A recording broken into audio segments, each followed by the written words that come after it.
Hello and welcome to Introduction to nCloth and Maya, presented by Digital Tutors, an Autodesk authorized publisher. My name is Papa Giorgio and I'll be your instructor as we go through the process of learning how to use this powerful simulation system. Creating convincing cloth and surface simulations has always been a daunting task for feature films, games, and motion graphics artists. The new Nucleus system is a powerful and robust solution created by Autodesk to solve many of these issues and help you create a powerful simulated objects and surfaces. The whole system is broken down into smaller manageable parts, and this training will cover the most important areas to get you started on your journey to understanding nCloth. We'll start our training with a quick start project to help you understand the elements of nCloth, the system, and the node connections. How to work with the system and the flow of information from node to node is important when wanting to tweak the performance. Then we'll look into the many popular attributes on the different nodes that control our simulation. We'll spend time looking at the nCloth shape node and the Nucleus node and how to adjust some of the key attributes to simulate clothing and other surfaces. On completing this training, you'll have the tools and knowledge to start the process of learning how to control your nCloth simulations and the key attributes to adjust when working on your own projects. So let's get started in our first quick start project to get our feet wet.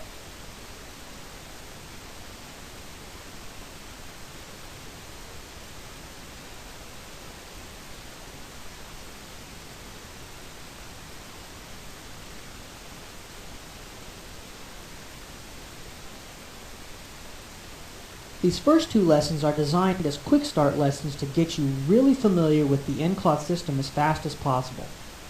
So I've got lesson 2 quick start opened up, and we're going to use this in the next 2 lessons.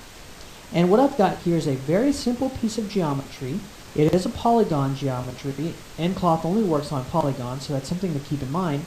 And it likes quads, so I've got all of these as quads, and we'll get more into that later through the training. Alright, make sure that the nCloth module is activated up here, and you'll notice that we have a few menu sets up here that are specific for nCloth. The first one is nCloth. This is where you're going to create and view your cloth. The next one is Edit Cloth, where we can go in there and do a point-by-point edit. Different constraints that are available to us, as well as the nCache, which is different ways of caching out the node itself, and then you have the different Maya fields that are right over from the dynamic system. So yes, indeed, you can use the Maya dynamics right onto these nCloth systems here. Now, what's going on here? Well, there's a lot of things happening. The first thing that we're going to want to do before we make this an nCloth is to first take a look inside of our outliner and try to identify what's going on here, as well as make sure we clean up our geometry. So if you haven't, go ahead and delete the history. Notice there isn't any on here, but if there was, we'd want to make sure we got rid of that. As well as go to Modify and Freeze Transformations. It just provides us with a nice clean node that doesn't have any garbage associated with it. Okay, so there's our object. There it is. There's the banner and the banner shape node. Now watch what happens as soon as I create nCloth. I'm just going to go up here to create nCloth option box, and I'm just going to make sure everything is reset, and we'll hit create cloth. Okay, so if we select the object now, you notice here we have a couple of new things going on. We have an nCloth shape 1 as its input, and its output is a output cloth 1. Well, look right here. Our banner cloth output shape node is gone, and what we have left now is this nCloth. Well, it's not really gone, it's just hidden. What's happening is that Maya took the original banner that we had here for this trumpet and duplicated it, made that nCloth, and then connected it to this output cloth, so this is what we see. So there's really 2 pieces of geometry in our scene, the original and the nCloth. So anything that we do to the original will get filtered down to the nCloth.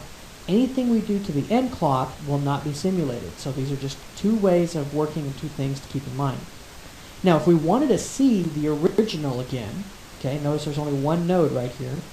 All you would do is select the object, go to nCloth, display input mesh. Now it doesn't look like anything has happened. However, if you close and open the outliner for that node, it will reappear. Okay, so there's the original, and there's the nCloth. Now if you want to see the original or work with the original, you're going to need to go up here to nCloth, display current mesh, and now when I close and open to refresh this, you notice that the original is gone. So it's just a way of making sure that what you're working on is really what you want to see here. Alright, well, without doing anything else, let's just hit the play button. So it's automatically connected to a gravity. Well, it's not really the gravity node that you're used to with standard Maya dynamics. It's not one of these guys. Instead, it's actually been connected to a nucleus node. Well, that nucleus node is the heart of this simulation. So let's take a look at trying to find that. In the attribute editor, let's select the object, and you'll notice at the very end there's a nucleus node. Now, if you don't know where that is, or if you don't want to find it here, all you have to do is go into your outliner and choose Display, DAG Objects, scroll down, and you'll see a nucleus 1 node. And there it is. So there's a couple of ways of getting to that. Now, if you have this object selected, or the nucleus node selected, the first option you're going to see here is enabled.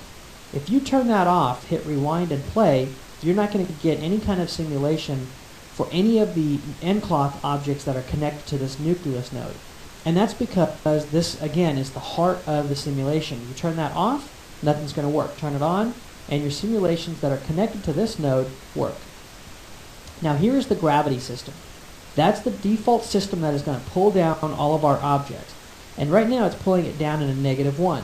If we change that to a +1, this creates kind of an anti-gravity effect. So there it goes up in the air. And you can see that forces are starting to take over on this object as it plays through, and off it goes into its own little world there. Alright, let's set this back down to the -1. Okay, you have air density. Air density is similar to like air resistance, and we'll play with this later on as we have some different simulation objects. Wind speed is a little more easier to understand. If I change this to a little easier to understand, and get my grammar correct, let me change this wind speed to 10. And instead of falling straight down, okay, we're going to be flying in the positive x direction. So you can see here it's pulled away. If I change this to -1, it's going to go into the negative x direction. It's going on the other side of this. So you do have a couple of options there. Alright, I'm going to go ahead and set this wind speed back to 1 and wind direction back to 1. So it does have a built-in wind, a built-in noise. Alright, let's go ahead and add a turbulence field to this. So if you look here, there is no turbulence. You can use wind noise to fake it, but there's not really any turbulence. So we'll select this object, we'll go to Fields, and we'll choose Turbulence. So just like that, as long as the object is selected, we're going to be able to add any of the fields that we want. And that's because nCloth is based on n particles, and that is based on Maya particles. So really anything that you can do to the particles, you can essentially do to this nCloth system. Alright, now let's rewind and play. And I don't really see a lot of turbulence, so let's jump back here and crank up this magnitude on this turbulence to 100. There we go. Now we're starting to see something. Nice. And I'm just going to bring my attenuation down just a hair. There you go. So you can see instantly that we are getting some turbulence. It is falling right through the grid, which is something we're going to address.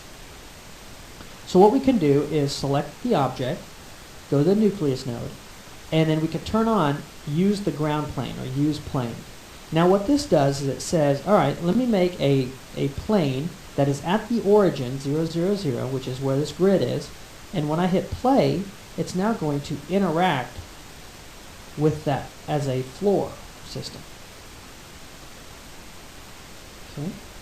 Very, very useful. Now if you wanted this to be a little bit higher, you could set this to something like 5. Okay, notice it's on the floor right here. Watch what happens now when I hit rewind and play. We've moved the ground plane, or this interaction plane, up 5 units. So it just depends on what you're trying to create and how you want your simulation to work. Now there's a few other options in here, and we'll come back to those as well as some of these other attributes in some later lessons when we go into them in much more detail.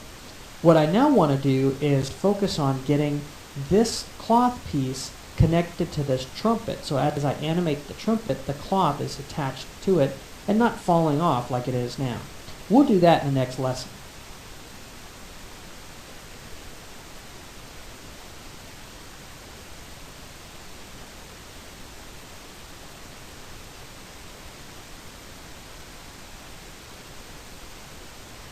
Continuing where we left off, I'm going to walk you through the process of constraining the flag onto the trumpet.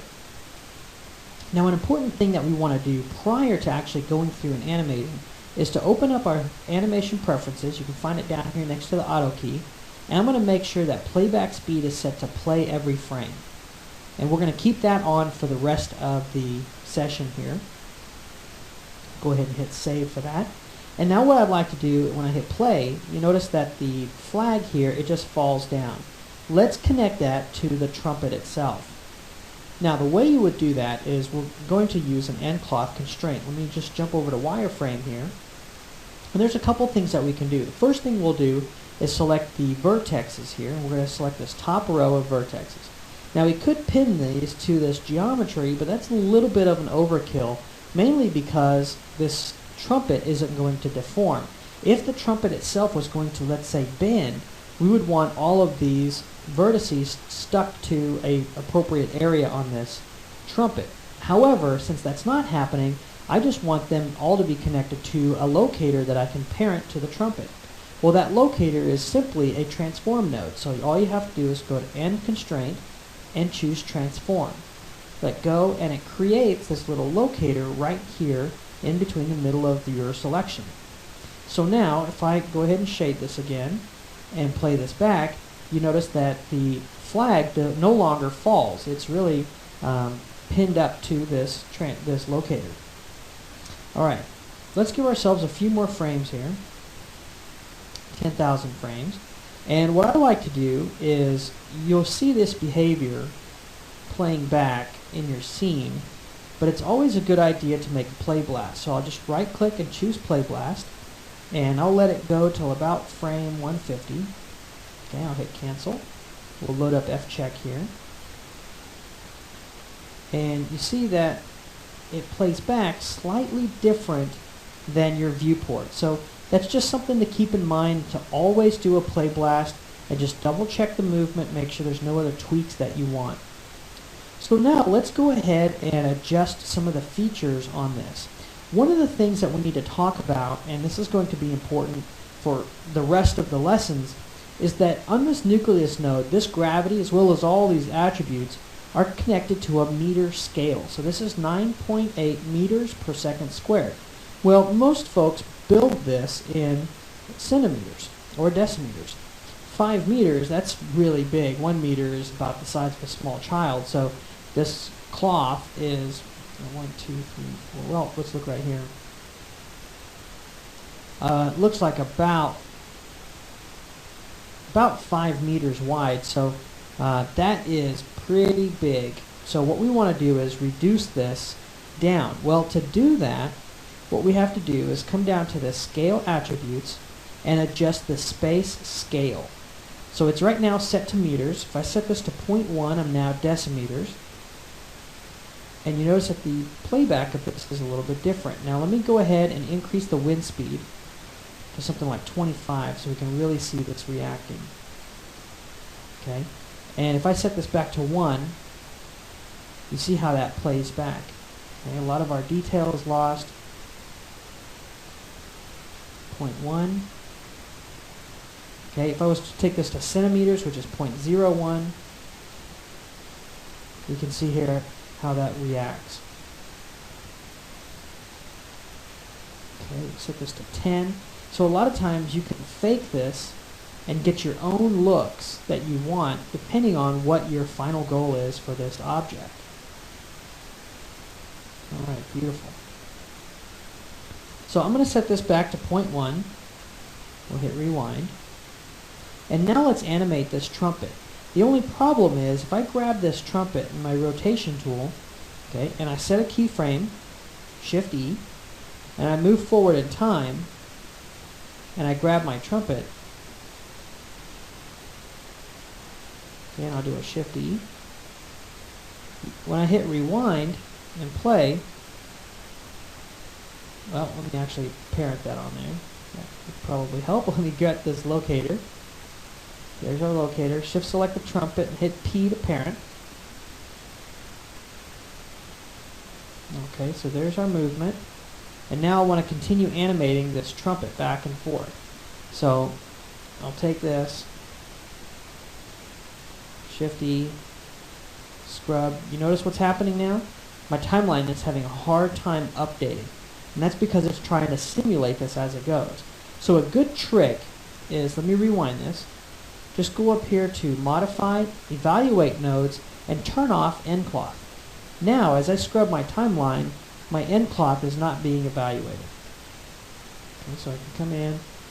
Alright, let's go to a few more frames. We'll swing it back to this side. Swing it down. And then we'll swing it back up. Like this. Okay. So there's our movement. There's our animation. Okay, so to connect this back on, all we have to do is go to Modify, Evaluate Nodes, and turn on End Clocks. And there we go. So a lot of fun. I think you'll be able to really work with End Clock. We're going to cover pretty much all these attributes and all the things that you're going to need to get started with End Clock on your own projects, but the system is really fast as long as you know where all the pieces are. Just keep in mind that right now we're looking at the simulated polygon surface, not the original. So if we wanted to smooth this, if you smooth this surface right here, okay, if we go up to Polygons, Mesh, Smooth, and we smooth this surface, you're going to see that the clock is still relatively behaving the same. Okay, all we've done is smoothed out results. We have not added more geometry for it to calculate in the simulation.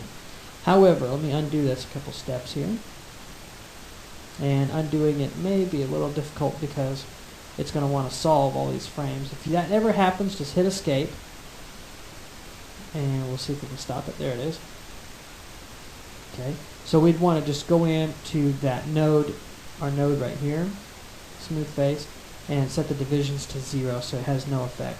Instead, what you would want to do if you want to make this more detailed is to go into the actual geometry itself, the input node, and smooth it. Then when the simulation happens, it will have 4 times as many particles on this object. So we'll talk about that in much greater detail in some of the other lessons. But for a quick start, that's pretty much what it takes to get some end cloth going in your scene. Now we're going to start breaking down some of these attributes and some of these techniques.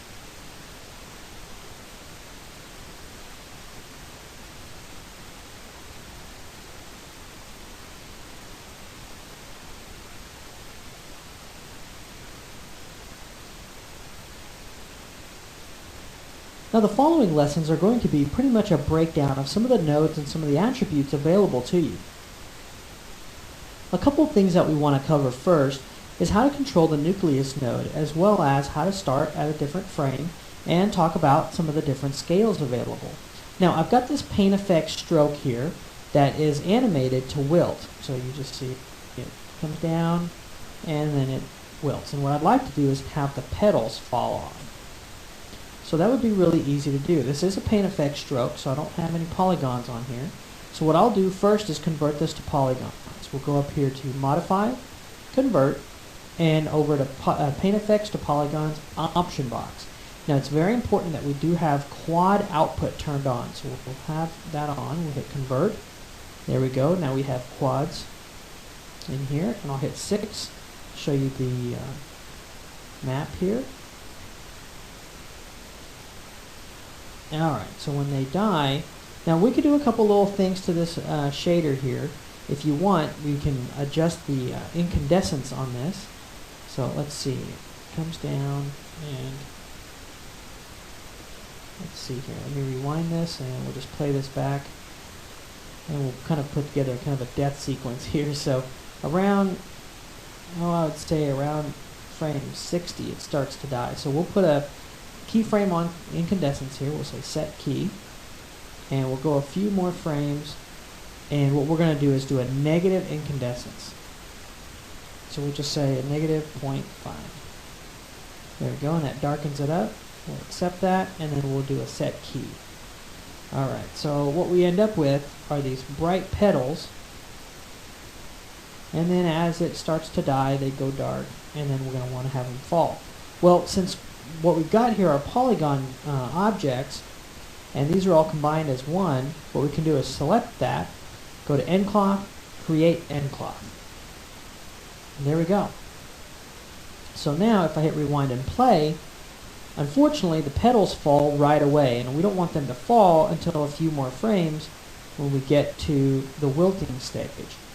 So what we'll do is find out when that wilts, and that's around frame 73, 74. And I'm going to jump over to this nucleus node, and you have a menu option here, or a group here, called time attributes. Now this current time is tied to the time slider. Okay, so if I select a frame over here, and it's 56, there it is, 56. Okay. What I want to do is set the start time to 73. That's about when the polygon should start falling. So here we got the wilt, and now it starts. Okay. So that's how you can control that. Now, if you went to the actual end cloth shape node and scroll down here, actually it's right here, time attributes, you can see that the start frame has already been fed in and the current time has been fed in. Now you could break this relationship to this nucleus node and override if you want on individual end cloths, but this is just a great place to control. Now earlier we talked about scale, so this is 9.8 meters per second squared, and obviously this is not almost a half a meter plant. I mean, that's a huge plant. So what we can do to get a little bit more realistic behavior is to open up the scale attributes. Now we did talk about space scale earlier, so if I set this to something like 0.01, our behavior is going to be much, much different from what we started earlier. Okay, and it is going to take it much longer, and it's going to be harder for it to solve. Again, it's going to skip a few frames, and what we get may be not really what we're looking for. Okay, so a way around that is to not use an accurate scale, but use your own scale. So a lot of this will come with just practice of playing with the system and getting a good scale that feels right, that plays right. Let's try setting this to 0.1.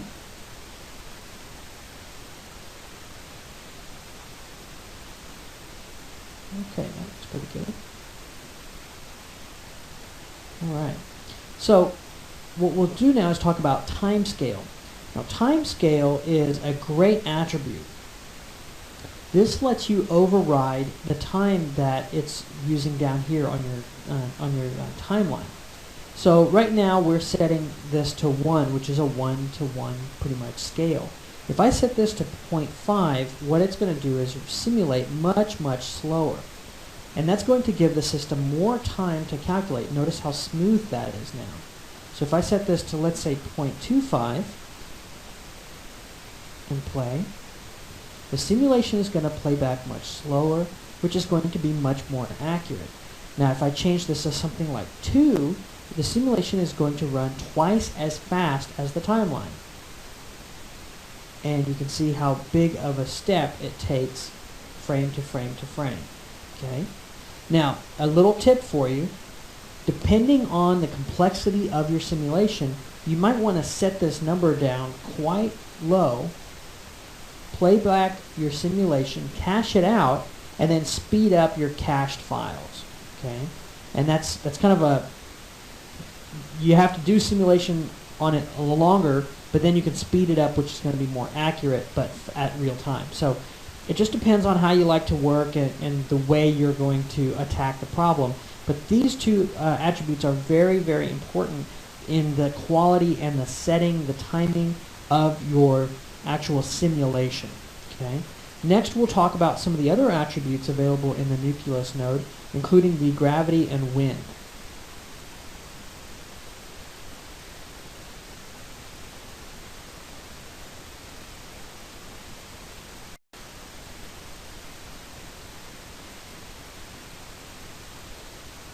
Continuing our discussion on the nucleus node, let's talk about gravity and wind in this lesson. Alright, let's select our object here that has nCloth. We'll go to nucleus. Now, the gravity and the wind have two totally different results. Okay, and just to get this simulation to play a little quicker, I am going to just trim my playback here to start at frame 60. That way, we'll just jump right into the movement here. Okay, so there it is, regular gravity being affected on here. So if I set my gravity to 0, hit rewind and play, even though I had to have a direction set in, I have nothing pulling down this object. Okay, so something to keep in mind. Same with the direction. If I set this direction to 0, hit play, it has no way of knowing which way to go. So -1 is very important here for this system to work. And it didn't update. Let me just type that in again. There we go. There we go. Alright, so gravity and wind work two totally different ways. And one of the great things that you have here is this air density. Okay, so I'm going to set my gravity to 0. Okay, knock that down.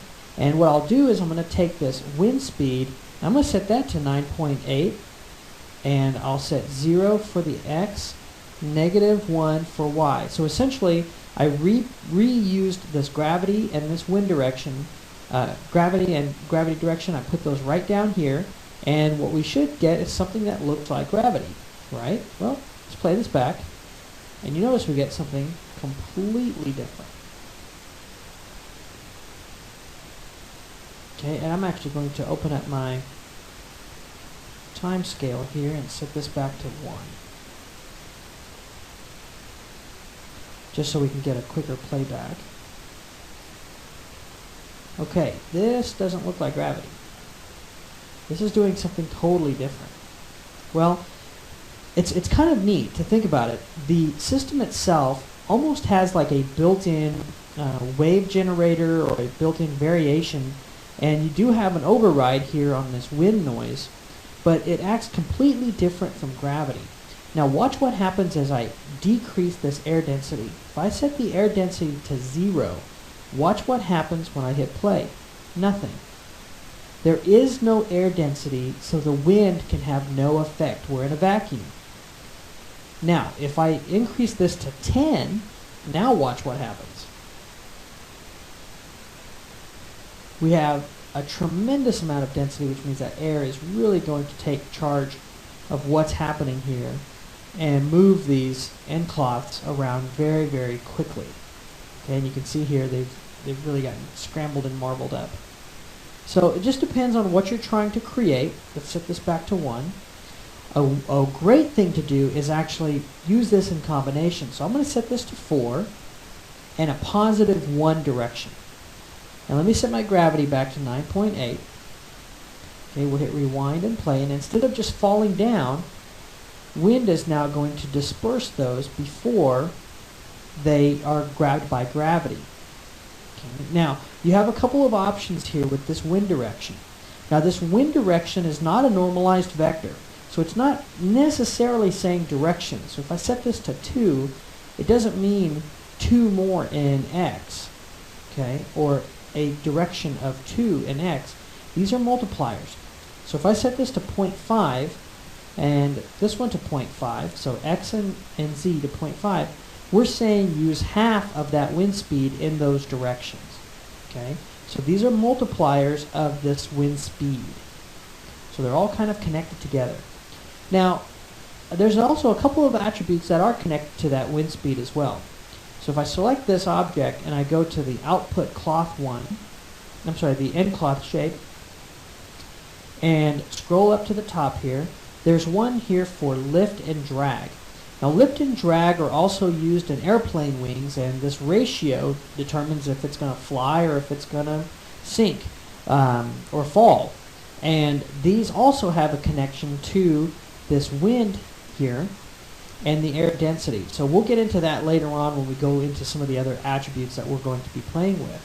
So I'm going to set my time scale to 0.5 just so I have a few more frames to kind of think about and solve. And there we go. So the last thing I'm going to do on this quick overview of this node here is to go ahead and use a plane. And we've talked about the plane origin earlier.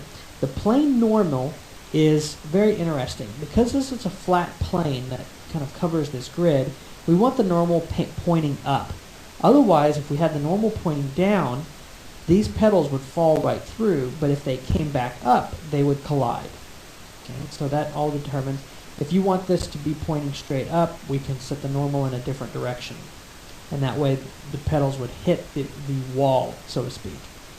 Alright, we do have a bounce factor, which is something that tells the system, okay, send all of the energy that falls into the ground plane back into these surfaces, and allows them to move up and out. So let's just set the bounce to something really high.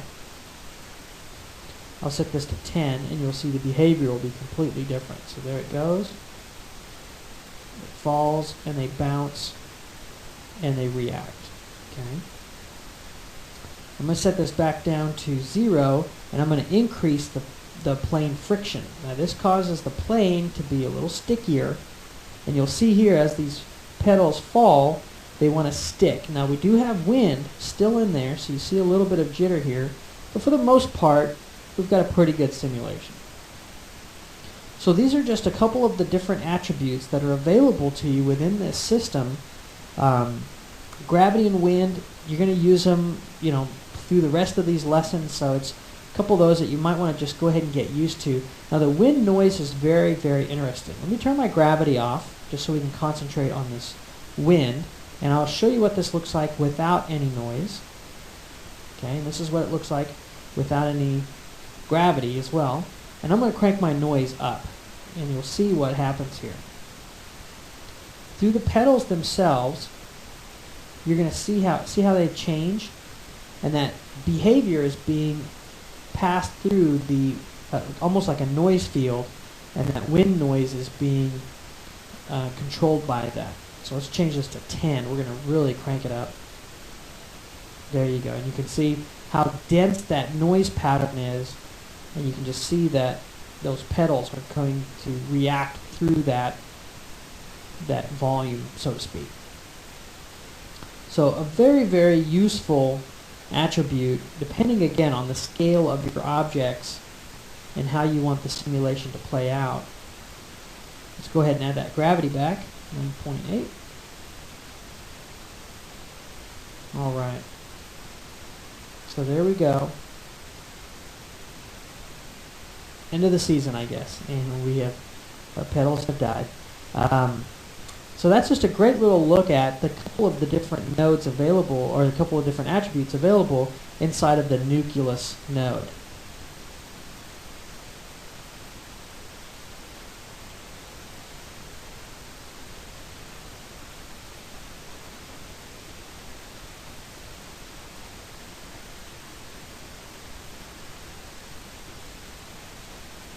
I'm going to now go through the process of creating a piece of cloth from scratch, and some of the things that you're going to want to be aware of as you're creating this cloth.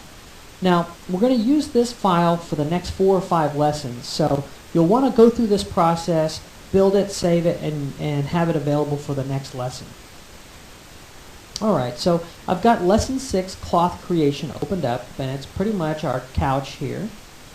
Okay, nothing fancy. What I'm going to do is go through the process of first creating a round blanket that we're going to drape over this couch. Now, there's a lot of things that are going to go into this process. And a lot of people, when they're wanting to create a round piece of geometry, will start with a cylinder. So we'll just go up here to Create, Polygon. We'll choose Cylinder. And I'll just go ahead and drag out the cylinder and then click and drag it up. Now I'm going to need a lot more detail here, so let's go into our input nodes, And on the subdivision caps, let's go ahead and right here, crank that up. That looks good. And we'll increase the actual subdivision around the axes so we have a lot of detail.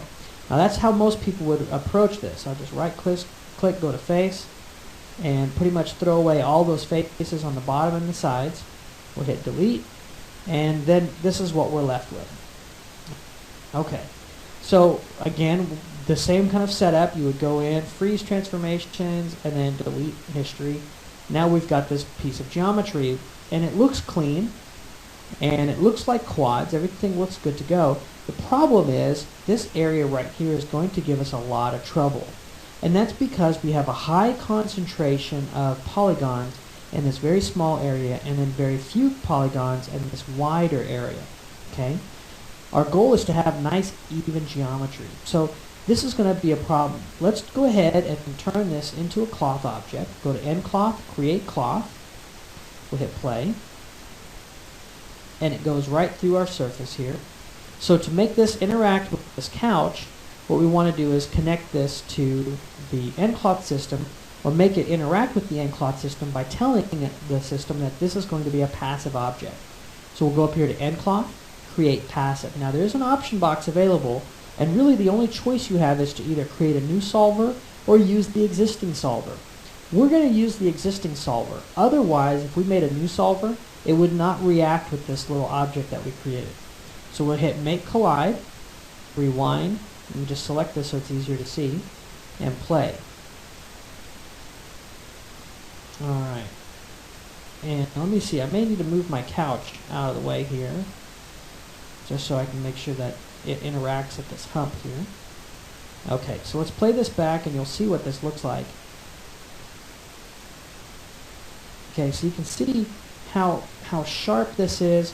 It's not really interacting correctly. It is interacting correctly. It's just not the correct result we would want, because we really wouldn't want this kind of a setup here.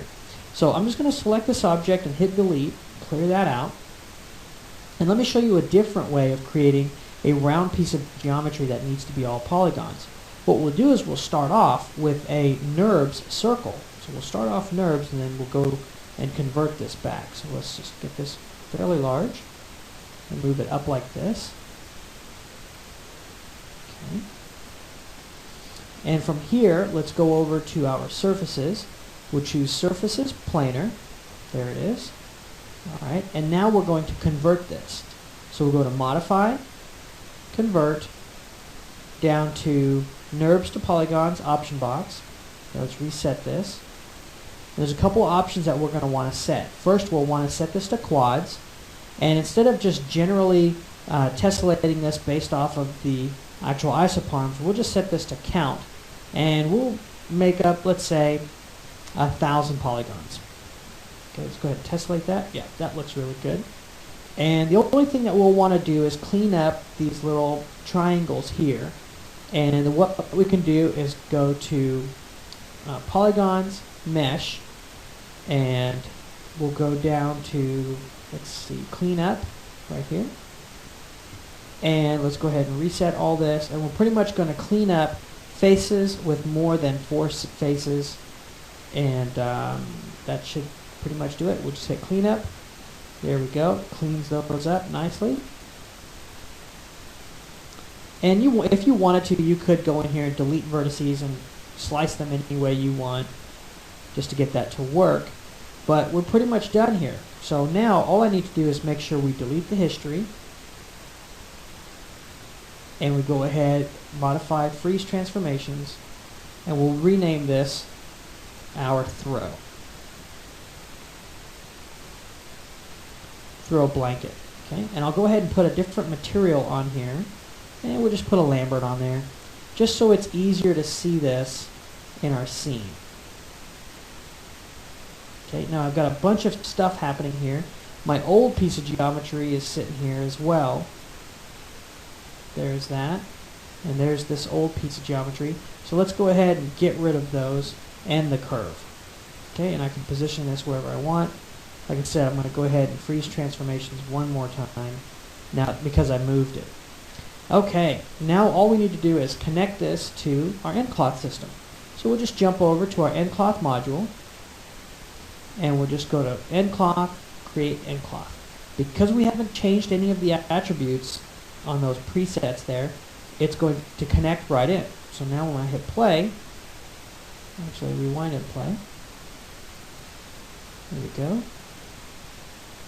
And beautiful. So you can see that because we have nice even geometry, it fell nicely on that couch, draped nicely, and again, as I play this back, because more of it fell on the back side, it's going to fall down, but that's cool. That's what we want to see. That interaction looks much better. So this is going to be the file that we're going to build off of on the rest of these lessons here for this next block of learning. And I highly recommend you go through this process just so you have a good understanding of how to create some of this geometry that needs to be turned into cloth.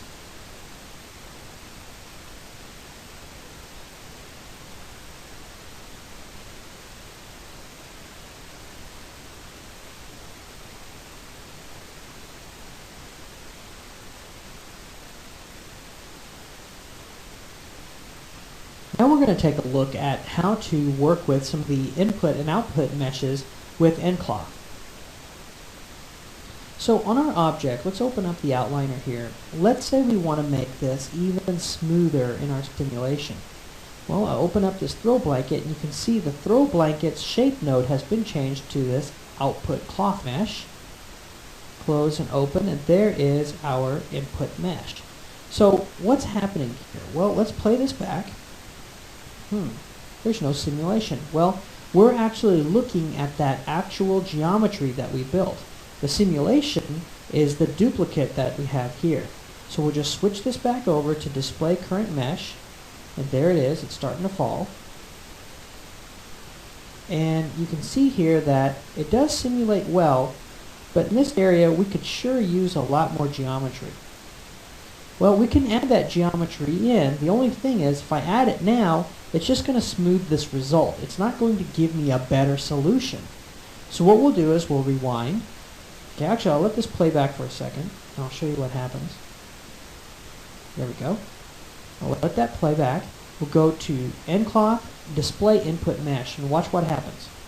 It jumps up because this is the actual geometry. So let's smooth this. Okay, we can do shift, actual geometry. So let's smooth this. Okay, we can do shift, right click, go down to smooth,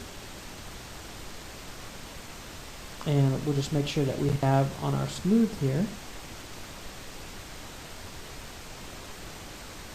Let's smooth that out.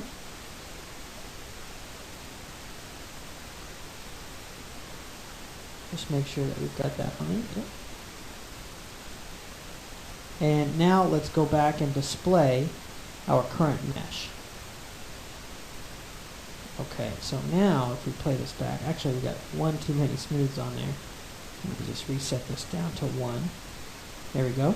So you can see here we've added a lot more geometry. Let's rewind, play, takes it to this.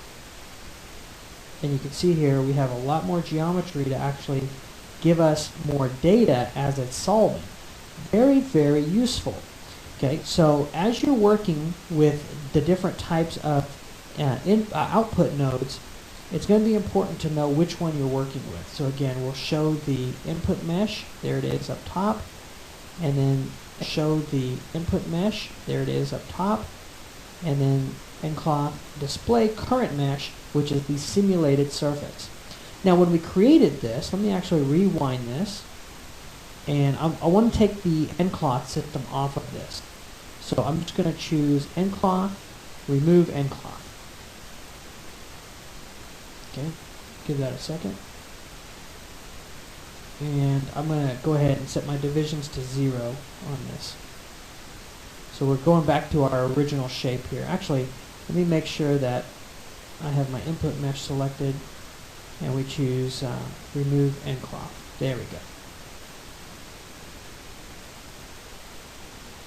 And I'm still have that connected. Let me jump over to my display current mesh, and then we'll choose remove endcloth. this output node on here, so I'm going to delete that manually. Okay. So if I hit play, I shouldn't get anything. Alright. So notice what happened. When I created this end cloth, it made an output node or output shape node right on this throw blanket transform node. Okay. Now I'm going to make this in a different way. I'm going to choose node. Okay. Now I'm going to make this in a different way. I'm going to choose end cloth, create end cloth option box, but this time instead of local space mode, I'm going to choose world space output. And when I hit create cloth, it doesn't look like anything different happened. Okay, I can still hit play and it's still going to simulate. But something very different happened in the outliner. And that is, if you look at the throw blanket, okay, let me simulate this and I'll jump back to the input mesh here. Okay, so we'll select this, we'll choose display input mesh. There it is right here. It's right here is this throw blanket. And if I display the happened was the system duplicated the polygon surface, that's this poly surface 1, and made its own output cloth shape node inside of there. And well, this gives us a couple of advantages. When we're talking about caching, this is the system you want to use. Okay? But what's really unique is we have this transform node that is completely different from our previous setup. What that means is I can pick this up and move it, okay, and watch what happens. If I hit rewind, here is my simulated surface. If I show my display input mesh, there is my input mesh. We couldn't do that in local mode. In local mode, they both move together. Wherever you take one, that in local mode. In local mode, they both move together. Wherever you take one, the other one goes, because they have the same transform node. By having them separated like this, you have a little bit more control over exactly where that simulation happens. So here's my original mesh down here simulating, and this is what I'm seeing as my display mesh. Very, very cool. This allows me to do a couple of really neat tricks. Let's say we want to make this on a bigger object, but we want to simulate it on this smaller object. No problem. I can even, and when I'm working with caching, this is very, very useful to have all this data separated like this and not being dependent on the input mesh. So again, very useful. If I set all these back to default, it acts just like it's in local mode. So you really can't tell in this type of a situation. It's just a better solution for when you want to do caching and things like that. So I'm going to continue the rest of my lessons in this local mode. I highly recommend you take a second to experiment with this and make sure you understand the differences between the two. Okay, and this will just give you an ability to offset the animation very quickly without a whole bunch of other work.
Now we're going to talk about the operational sequence of working with endcloth, and for lack of a better term, I'm going to choose a pre-operation and a post-operation.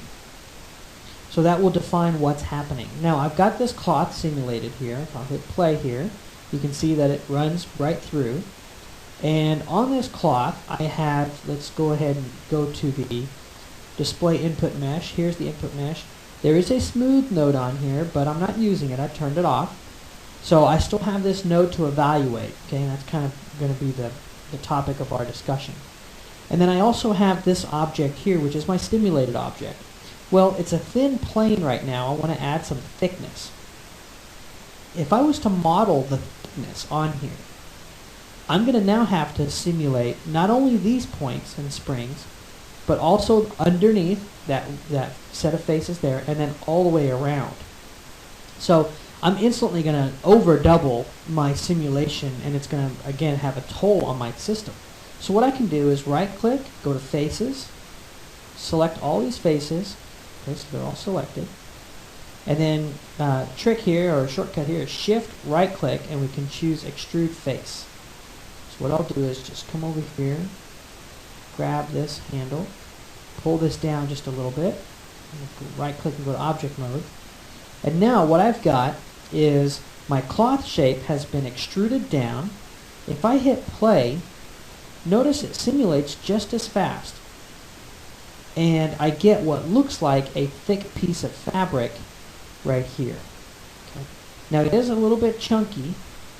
You can see that right here. So we'll go ahead and smooth this as well. So we'll just go up, and we can actually do this with a shift right click as well. So we'll do shift right click, and we'll choose smooth, and that's just going to round that data out. Now on this extrude face, we can choose how much that we wanted to extrude this. So we could probably crank this down to something like 0.2, just so we have a little bit of thickness and it just catches the highlight. Okay, you can see it right here. Okay, we'll go ahead and play this back. And you can see that it simulates pretty quickly, although I have a tremendous amount of data that it's going to chug through right here. Okay, if you look at all that, what's happening, it's simulating the older surface, it's going in there, adding some thickness, and smoothing. Okay, all that is happening as it's simulating. Okay, so what's going on here? Let's open up the Hypershade, and let me just map this out. Here's all the stuff that's happening. First, it takes the original round object, or round shape that we made. Then it's got that smooth face node, which we really don't need, but it's there. Then we have what's created is this original shape node. So this is that shape node we've been hiding and viewing. Then it goes into the shape node itself. We have an extrude, a smooth, and then what we output is this cloth shape node. So all these nodes, you know, some of them don't need to be evaluated. This guy doesn't really need to be evaluated. Let's get rid of it. So to do that, there's a specific way of getting rid of some of this history. Okay?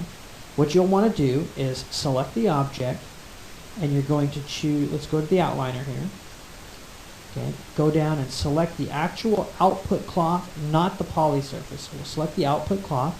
You notice this has some history, and let's go back. I'll show you the input mesh. It's got some history, some garbage. So let's start with this here. We'll go display current mesh, there it is, and we'll go to end cloth, delete history. Now when I go back to my, let's go back to my display input mesh, and I select it, all of that input history has been removed. And if you look here, that node that was connected here has been removed. So very, very useful for just keeping things nice, neat, and clean. Okay, I'll go ahead and play this. Actually, wrong node. Let me switch this over to our display mesh. And there it goes. So that's how you would go through and delete the history. Obviously, you don't want to delete this information because this is happening after the fact. Just keep in mind, if it happens before it turns into cloth, it's going to slow down the cloth simulation. If it happens after, it's no problem. It's just a post-operation, post-simulation operation, and it's just going to smooth out or divide or extrude whatever is being simulated. So just a neat way to work. And we're going to keep these values here, and we'll go ahead and use these in the next set of lessons. Let's just actually increase this to 0.05, maybe a little bit more. Let's try 0.08. There we go. So we've actually got some nice thickness here. You can crank that as much as you want. Okay, whatever you think looks right. I'm going to leave it pretty small, so we'll say 0.08. Okay, just enough to get some thickness and to have it show up. Okay, I'm seeing a little bit of penetration here, or bleed through, so it might be too much. So let's set this maybe to 0.4. Drop that in half. Right, a little bit easier to start it there. Okay, so this will be the file that we're going to start with in the next lesson. And I just wanted to show you how to delete the history, as well as how to add more detail to your object without increasing your simulation time.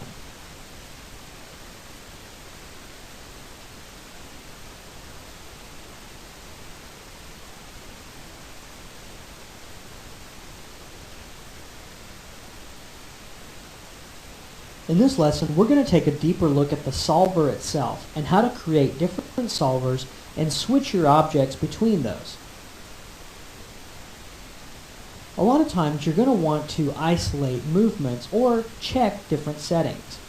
And when it comes to that, it's not really fun, pretty much modifying the solver, the nucleus solver, to different settings. Okay. So what we can do is, let's go ahead and open up the solver attributes.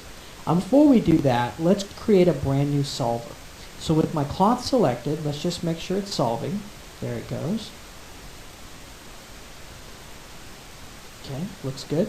We're going to go up to end cloth, assign solver, new solver. Now it created a brand new solver called nucleus 2. I'm going to rename this to nucleus double. Okay, and I'm going to adjust my substeps. This is telling the system how many actual times it's going to calculate per frame. So we're telling the system we want you to check this 6 times calculate per frame. So we're telling the system we want you to check this 6 times per frame. Okay, and then the max collision iterations is pretty much telling the system how many times should I check for collisions during each of those substeps. So we're going to change this to something pretty high, let's say 32.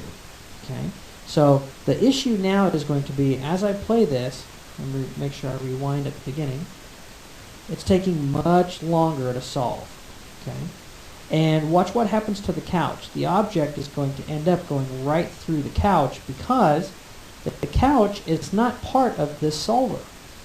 So to make this couch part of that solver, what you do is you select the couch, end cloth, assign solver, and now when you hit rewind, you'll see here that it takes it just a second to actually start to figure out what needs to happen. However, the detail will be much higher than what we had previous.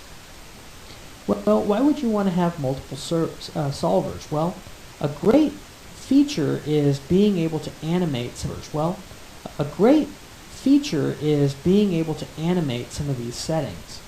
Okay, so for example, we can go in and make a preset. So let's switch this back over to our original default solver. Okay, we'll go over here to nucleus 1, and it's 3 and 4 is our default. We're going to go to presets, save nucleus preset, and let's rename this to nucleus default. Okay. So now, if I mess with these numbers, all I have to do is go to presets, nucleus default, replace, and it replaces all of these. The only problem is it's not animated. So let's switch this over back to our assign solver double. We'll need these on until we actually have a collision. So let's go ahead and hit play. Okay, notice we get a very fast solve. Okay, and we'll just crank through these frame by frame. So at this point we're going to want to turn on, crank through these frame by frame. So at this point we're going to want to turn on collisions. Okay, so I'll go ahead and do a set key on both these. Go to one more frame, and at this point I'll go ahead and crank these up. So let's say 5 and 20. And I'll set a key for both. And now what's going to happen, let's rewind and play. It solves very quickly, no collisions, and now I need collisions. It's going to jump right in and key that right in. What we can do is do a quick simulation on this first default. Okay, we might even change this down to 2. Okay, and watch how quickly this solves. There we go. and go, well, no, I don't quite like the way this is just moving all, as just blanket movement. So let's say we want to move this couch. And say, okay, let's see how this looks. And we go, okay, yeah, I like the way this moves, I like the way this looks. Let's now solve this at a much higher rate. Let's now solve this at a much higher rate. So we select both pieces, switch over the assign solver to the double, and now what's going to happen is it's going to use a much higher quality solver for this. Another interesting thing that you can do is, let's say we have 2 couches and 2 blankets. Well, there's no point putting all of those under one solver, because this blanket is going to have to check every frame to find out, has it mysteriously jumped over to the other couch, and it hasn't. So to prevent that from having to solve on one solver and the other 2 objects, if we had them, on a different solver. And that way we can keep things kind of independent of each other. So those are just a couple of strategies for utilizing this great setup here. And again, since the other one isn't animated, we'll switch these back to our default, you can still tweak these. Okay, so we'll just set this back to default, and again we have a preset made now to jump that back to preset. So you can go in and as you're tweaking things and you go, wow, the preset. So you can go in and as you're tweaking things and you go, wow, this is a good set, a mixture of substeps and collision iterations, then you can go ahead and make that a preset and load it up whenever you need to. Now, we haven't quite gotten into the collision layer range yet. We will come back to that one. I just wanted to make sure that you understood that substeps was how many times per frame that the system is going to calculate the solver, and then the collision iterations is of those substeps, how many times it's going to check for collisions. So hopefully you'll be able to get a good grasp of those, because those are really the basis of a lot of the simulation control that happens inside of the nucleus solver.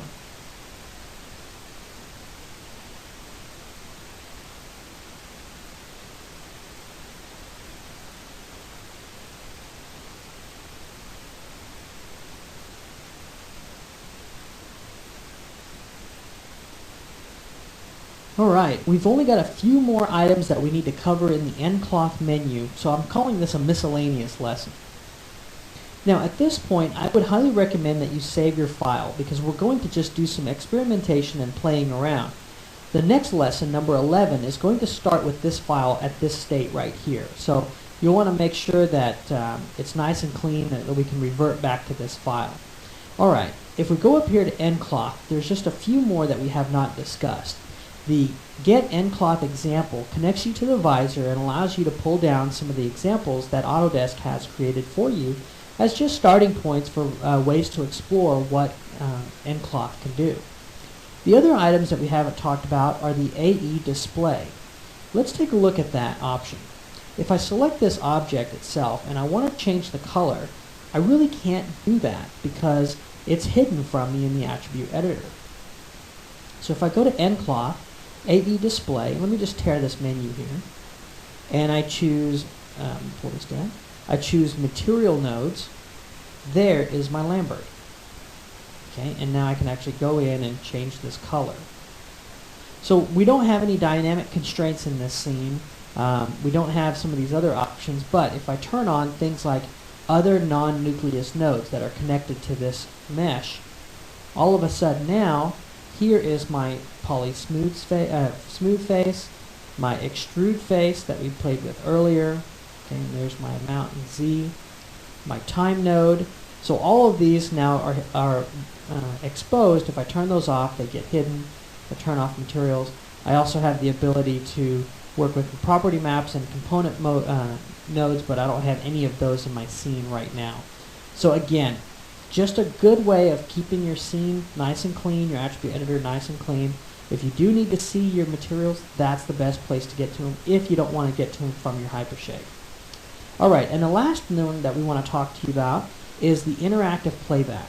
Now this is a really cool feature. Let's go in here and create 1,000 frames. Okay. Now I'm going to hit play, and I'm going to grab my couch, get my move tool, and let's just make sure here that we've got our cloth going. Yep, that's our output surface. Okay, we'll hit play. Here it comes. Notice my move tool is gone, and moving this thing around is kind of chunky. Alright, now let me show you the difference. Here's my move tool. If I go up, if I select the cloth here, and I choose End Cloth, Interactive Playback, and now select the couch, watch what happens. If I move the couch up, I'm now interacting with this cloth. Okay, we'll let this fall a little bit.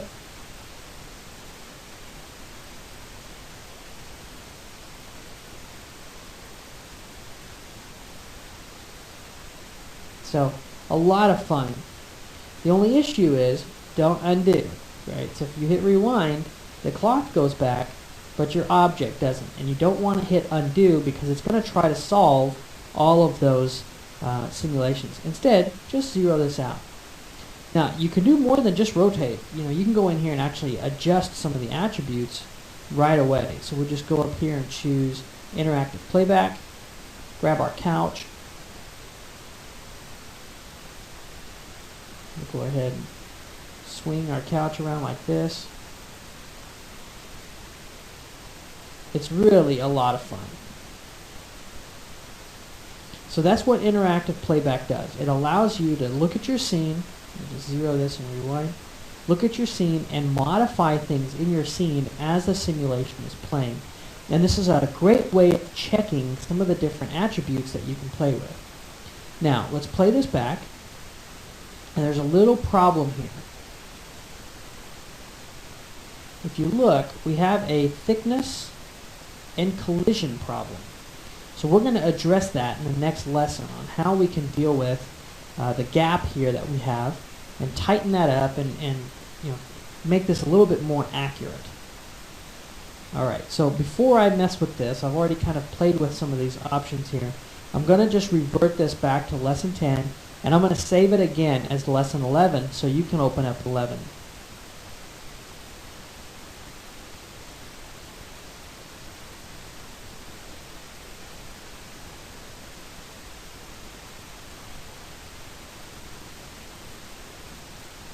To remove some of the gap that we have in our collision, we're going to adjust something called the thickness. And we'll also take a look at the bounce and the friction as well. So I've got this simulation happening again, and just again to refresh your memory, what happens when they interact? Well, I've got this playing back pretty quickly, and if you look, take a look at this gap, and that just doesn't look very good. So let's go ahead and select the surface. We'll go into the attribute editor, and you're going to notice, we'll just scroll down a little bit, there is a thickness and a solver display attribute. Alright, let's take a look at this. If I take the solver display and I turn that to collision thickness, I get this yellow kind of overall covering, and it shows you how thick the actual collision is. Well, now what I can do is I can reduce this thickness amount. So if I control, click and drag, I can reduce this to something that is a little bit more accurate to my surface. Okay. Now, I also have a collision thickness on this couch.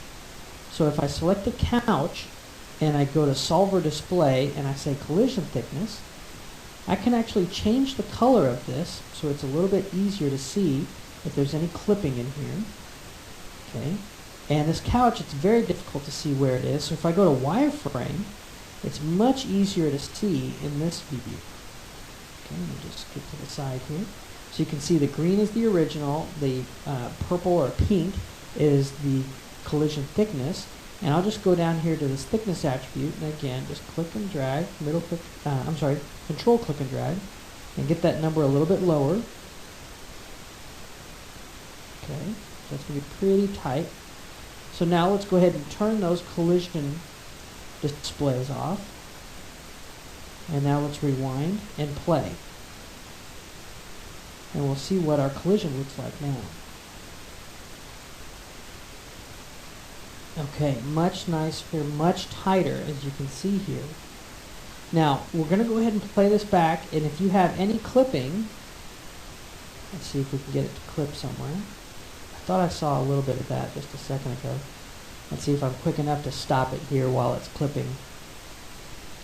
And I'll show you what's going to happen. There it is. If you look very carefully, there's a little bit of clipping right here. Okay, we'll go ahead and take a quick render of this. Yep, it's in our render, so it's not just a display issue.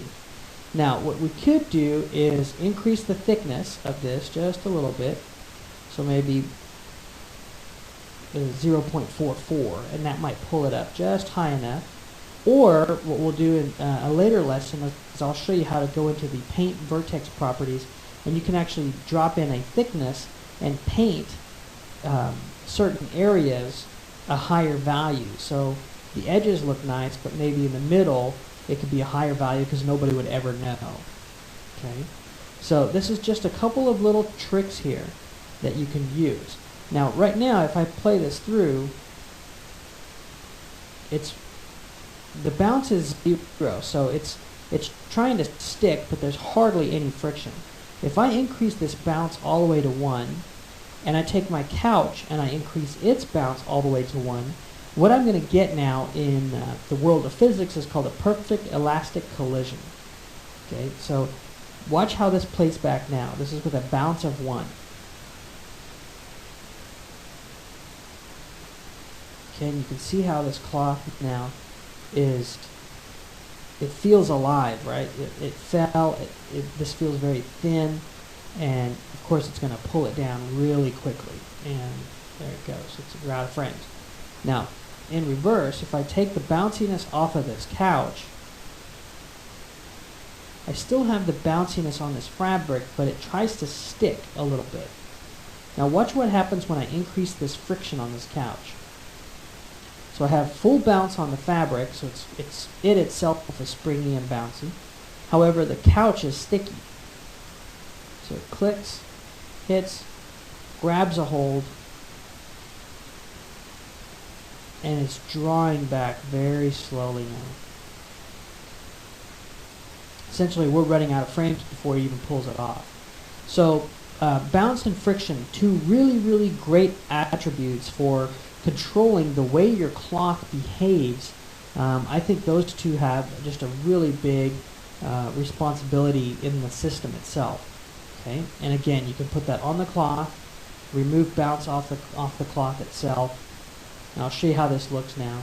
This is no bounce and full friction on both objects. You notice it's going to be very sticky. It's going to stick, grab, and try to hold. Okay, so it's going to try to hold that shape, because it's not going to allow it to slide. So just a couple of options. Now, as we get deeper into the lessons, we're going to change up our lesson file, because to go through a lot of these attributes, we're going to need some different scene files. So we're going to retire this scene file, but as you can see, setting up some end cloth simulations, a lot of fun, a lot of cool stuff, and we're going to now get a little bit deeper so you can see how some of these interact with each other.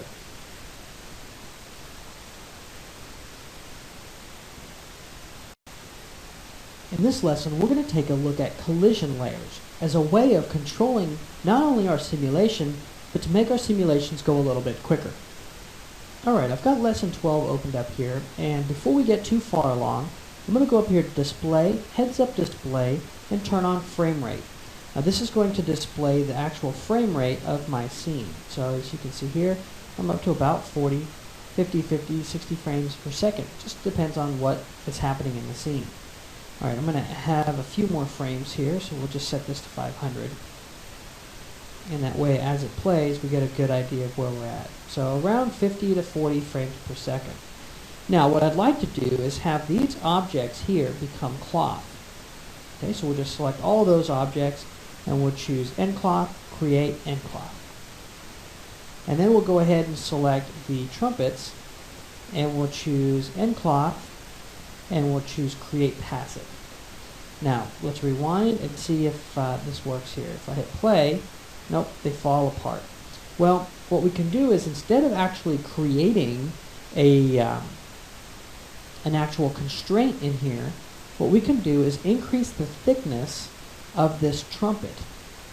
So if I go in to the N rigid shape node and increase the thickness to something like 0.1, now when I hit rewind and play, oops, let's just get that rewound. Nope, still not thick enough. Let's see if we might make that a little bit thicker.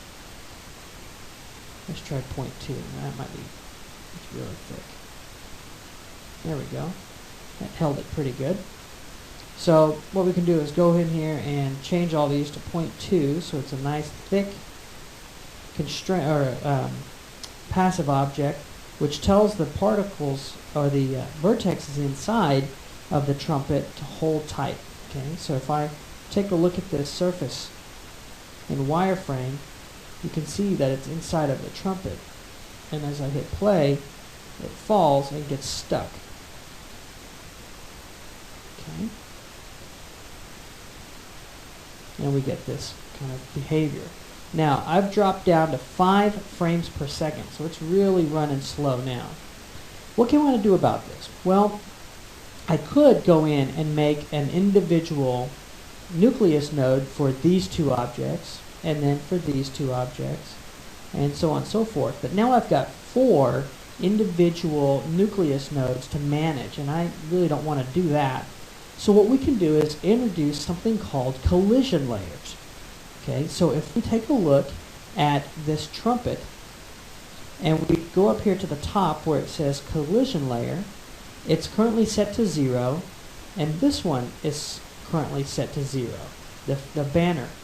So with both of these objects set to 0, we're telling the system, you two can interact. So now let's go ahead and take this trumpet, set this to 1, and this banner, we'll set this to 1. Now what we're telling the system is you two are allowed to interact with each other. Okay? So we'll do this one, this will be 2, and the last one will be 3.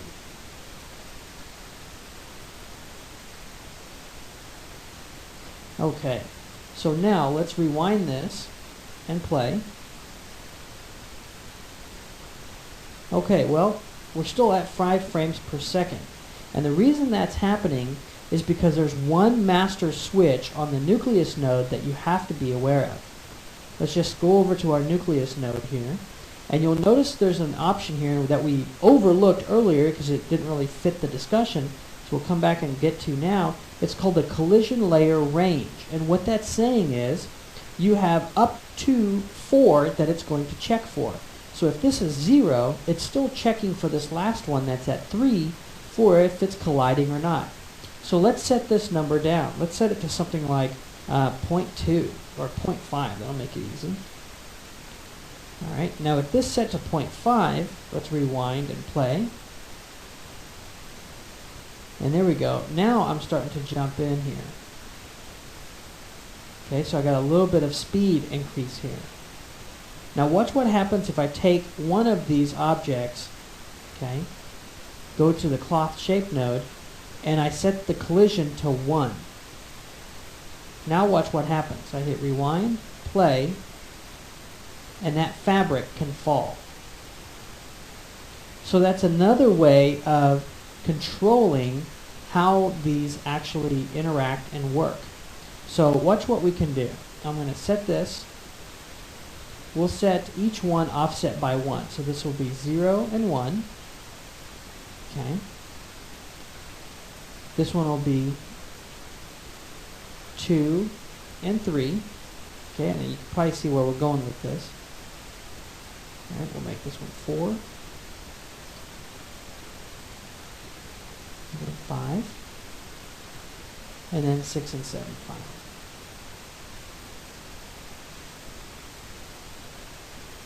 Okay. And now in my main nucleus node, I'm going to set my collision layer range to 2. Okay, and I'm going to set a key. So hit rewind. And actually, I didn't need to set a key yet. Let me break the connection. Let me hit play. Give it a second to settle. Now I'll set a key. Play. Stop, and I'll reduce this down to 0. and we'll set a key. Now let's watch what happens. Again, giving us a lot of control. So right here they're connected, and now we start to drop them. And it's just a really amazing way of working. You could have done this on the object itself by animating the object's collision layer. You could have animated that, or like what we did, we just set one key and that turned them on or off. And it's just a really fast way of connecting these and disconnecting them depending on what you're trying to do and accomplish. So we still have a little bit of a collision issue that we want to address, but I'm going to have a brand new file for that, something that really focuses on one of the issues that we're going to have. And that's sometimes these objects will fall through other objects, and we'll talk about that.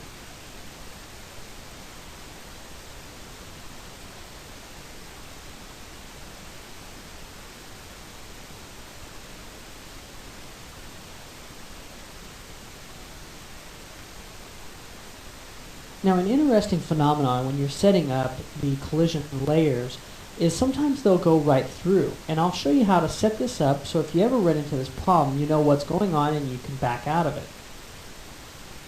Alright, I've got lesson 13 opened up here, and what we're going to do is take this glass object down here, this glass table piece, and we're going to make that a passive object. We're going to make all three of these cloth objects. So we'll just choose end cloth, create cloth, end cloth, and rewind and play. And there we go. So what we'd like to do now is go ahead and isolate these collisions into their own collision layers.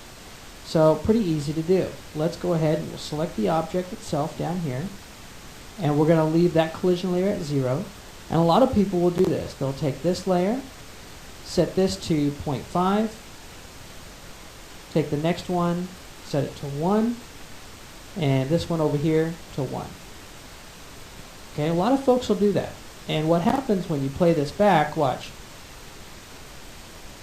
It goes to play and it breaks. It goes right through the object, and so do these guys. They fall through and act really weird in that process. Well, what's happening is because it's a value less than 1, it's going to use some of the force. So this cloth can't push on this rigid body, but when you set that value less than 1, it tries to.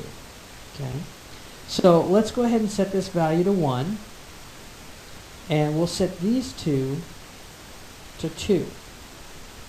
Okay, rewind and play, and you get a good solid result. Now there's a couple issues here.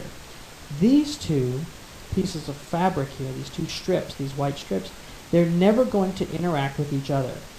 However, because they're set to 2, I'm still having this problem.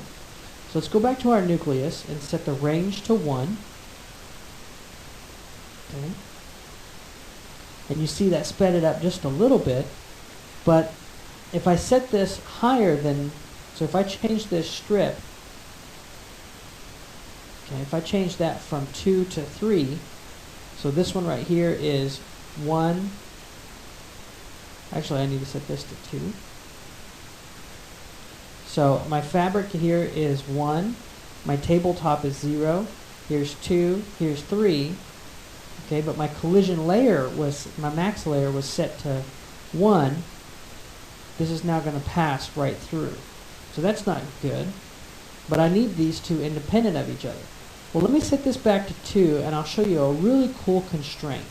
What you do is you select both of your cloth pieces that you want to not collide with each other. Go to End Constraint, and we're going to come down and choose Exclude Collide Pairs. Click that on, and then in this dynamic constraint shape, go all the way down to the bottom, and you'll see this is turned on, Exclude Collisions. And what this does is it just gives us a little extra speed. It pretty much tells the system, hey, this strip and this strip, they're never going to interact with each other, but we still get the interaction on the table and the fabric.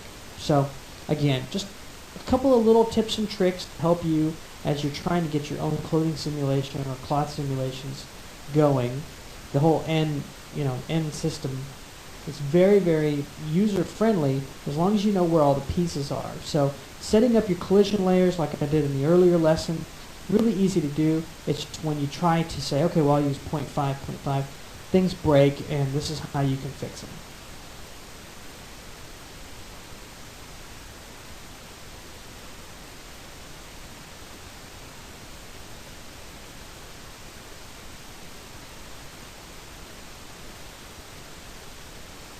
In this lesson, we're going to take a look at self-collisions and some of the attributes that you're going to want to work with.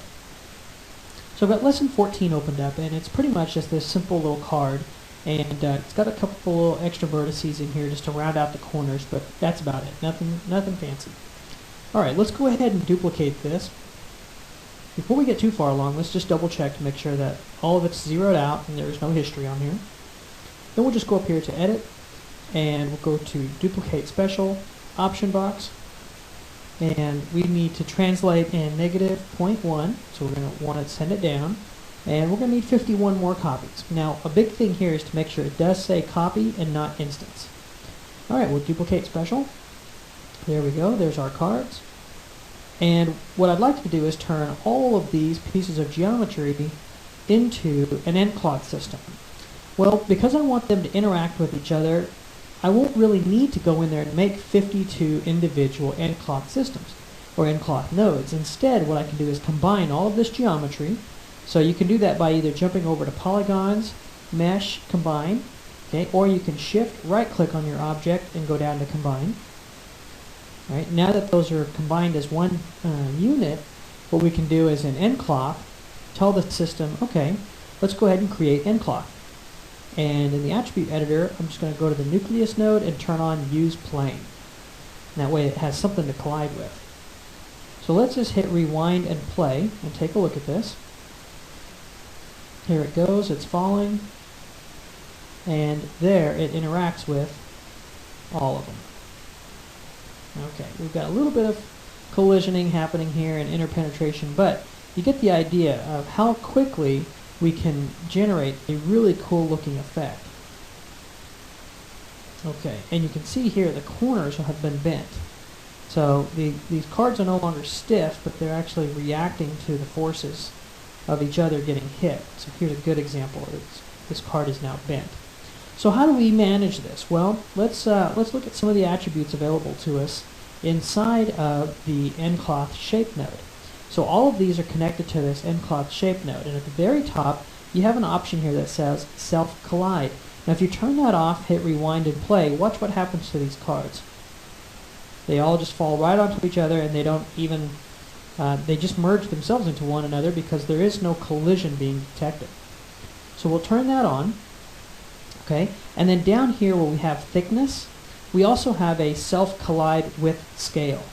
Now, to see what we're looking at and what we're talking about, let's go to solver display.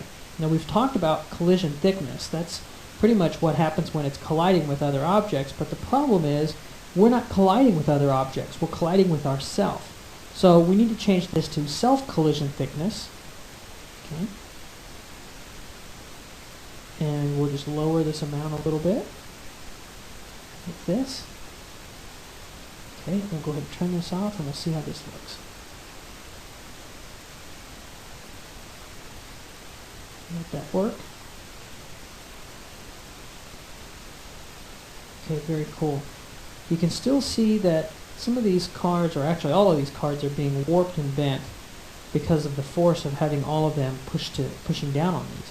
So what we'll do is come down here, and most people would say, well, I don't really need to go to any of these. I'm going to jump down here to rigidity. And that's fine, right? So some people will crank that up. But watch what happens when I crank this up. Instead of making each card rigid, it makes the entire unit rigid. Now look at this behavior. It's almost like it becomes a jello. And you can see here it's got a little bit of flexing. Let me rewind it and drop down just to where there's a little bit here. And you'll see it almost behaves like a slinky toy or a spring. There it goes. So we had a little bit of compression, and now it's resting into place. So we don't want rigidity. That's not what we want. What we do want is the stretch resistance, compression resistance, and bend resistance. By setting this bend resistance to something like 1, let's let this play back. Okay, we'll stop it, come back in here. You can see we've reduced this great, right here. So let's crank this up some more. Bend resistance. I'm going to crank it all the way up to 200, and I'll show you the difference. You notice how those pieces were bent. Here come the cards. They're going to hit. And they are bending, but they're staying stiff. Okay? So let's add a little bit of stretch and compression resistance. So I'll just drop this back down. I'll increase my stretch and compression, which will help it hold its shape. So we'll let this play for a few frames. Okay, here we go. And you can see here, it's now trying very hard to hold that shape. And the higher I crank this, higher I crank these settings, the stiffer those cards are going to be. So let me play this back one more time. Now with these cranked up very, very high, they're going to come in, hit, and you can see that that behavior is minimized greatly. Okay, it's pretty much trying to stay as straight as they can.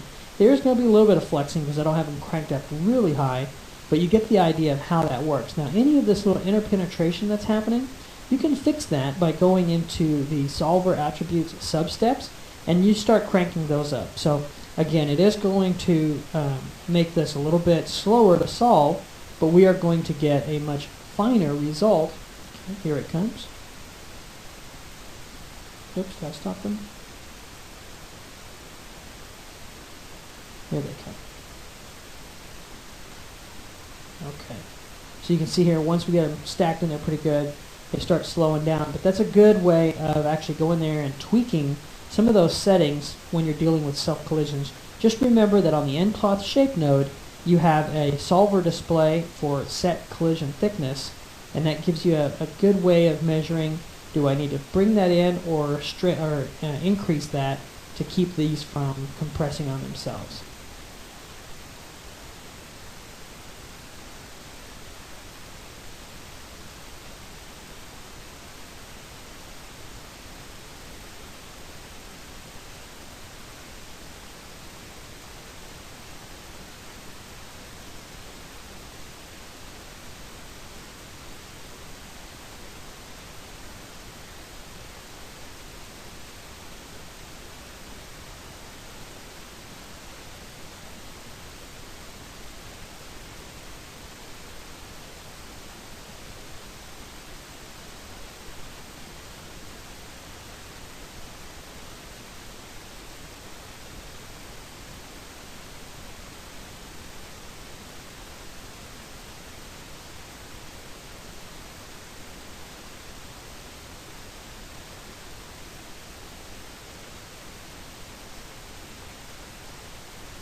Two important attributes to keep in mind are the lift and drag. We're going to use those as well as a few others to control our animation.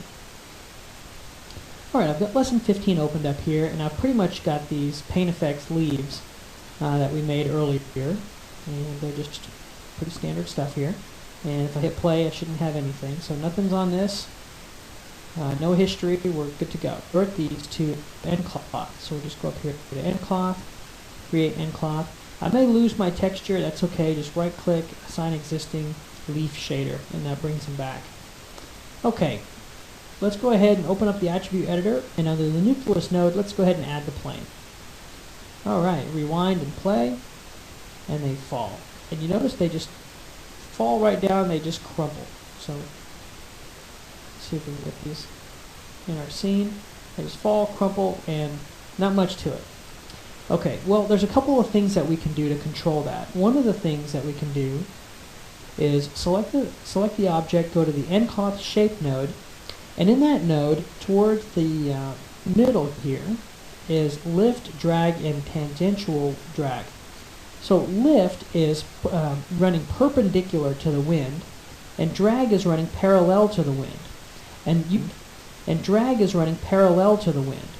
And using this in combination gives you some great looks. Now, again, these two are connected to things I mean, this is how a plane flies. It's a lift to drag ratio. So the way these work, it's really creative. Now what we want to do is go ahead and turn on wind. So we'll go over here to our gravity and wind and set 0.5 for the wind speed. So let's just play this.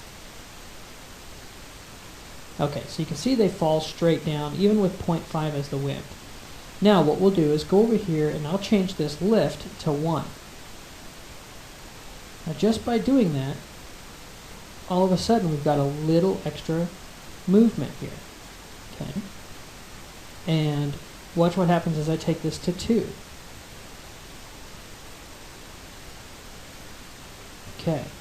So as it's falling through the air, there's a perpendicular force that is pushing against it and giving us this really cool movement.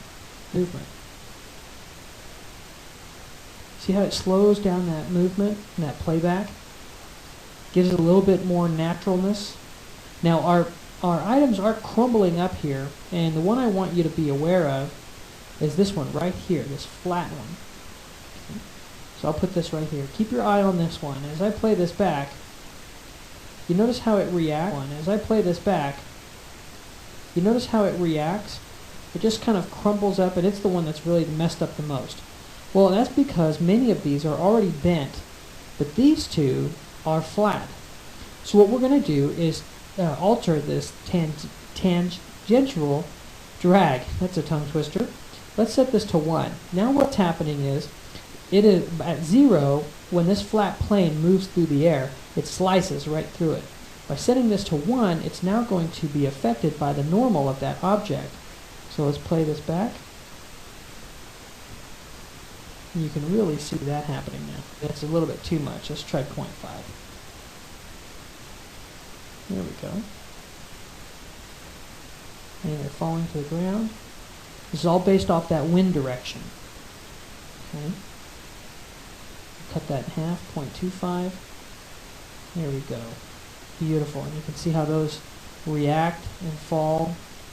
Now they are kind of, I think, crumpling up a little bit too quick, so let's add some of this stretch resistance. I'm going to just double these. Some of this stretch resistance. I'm going to just double these to 40 and 20, and then I'm going to add 0.5 for my bend resistance. I'm just adding half a unit here. So hopefully that'll hold their shape a little better. Very nice. And make them, feel more like leaves and not like little pieces of plastic or tissue paper. Maybe we can add a little bit more stretch resistance to this. So we'll just say 65 and 40. Alright, and then one more attribute I want you to be aware of is the dampening. Let's stop this. We're going to come down a little bit more and just bring up an 8.5. This will slow down any of the movements within the actual particles themselves. There we go. Very cool. And you can see how they kind of hit, soften in, play back. Let me just deselect those.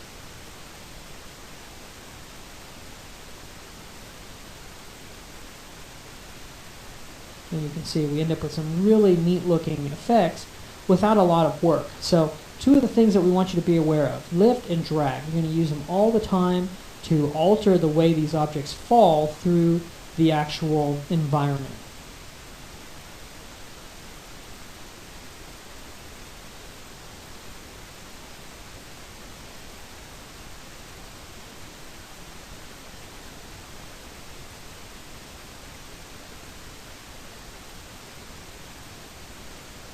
So in a number of projects, I've kind of glossed over the resistances. Let's go ahead and spend a few minutes talking about those now. All right, I've got lesson 16 opened up here, and I've got pretty much a generic female shirt. And what I'm going to do is just, again, make sure there's no history on this, and it's all zeroed out. And we'll go up to end cloth, create end cloth. Now, I did lose my shader, so let me go back down here and put Lambert 2 back right on. Okay, so what I'd like to do is simulate this, and I'd like to move it around.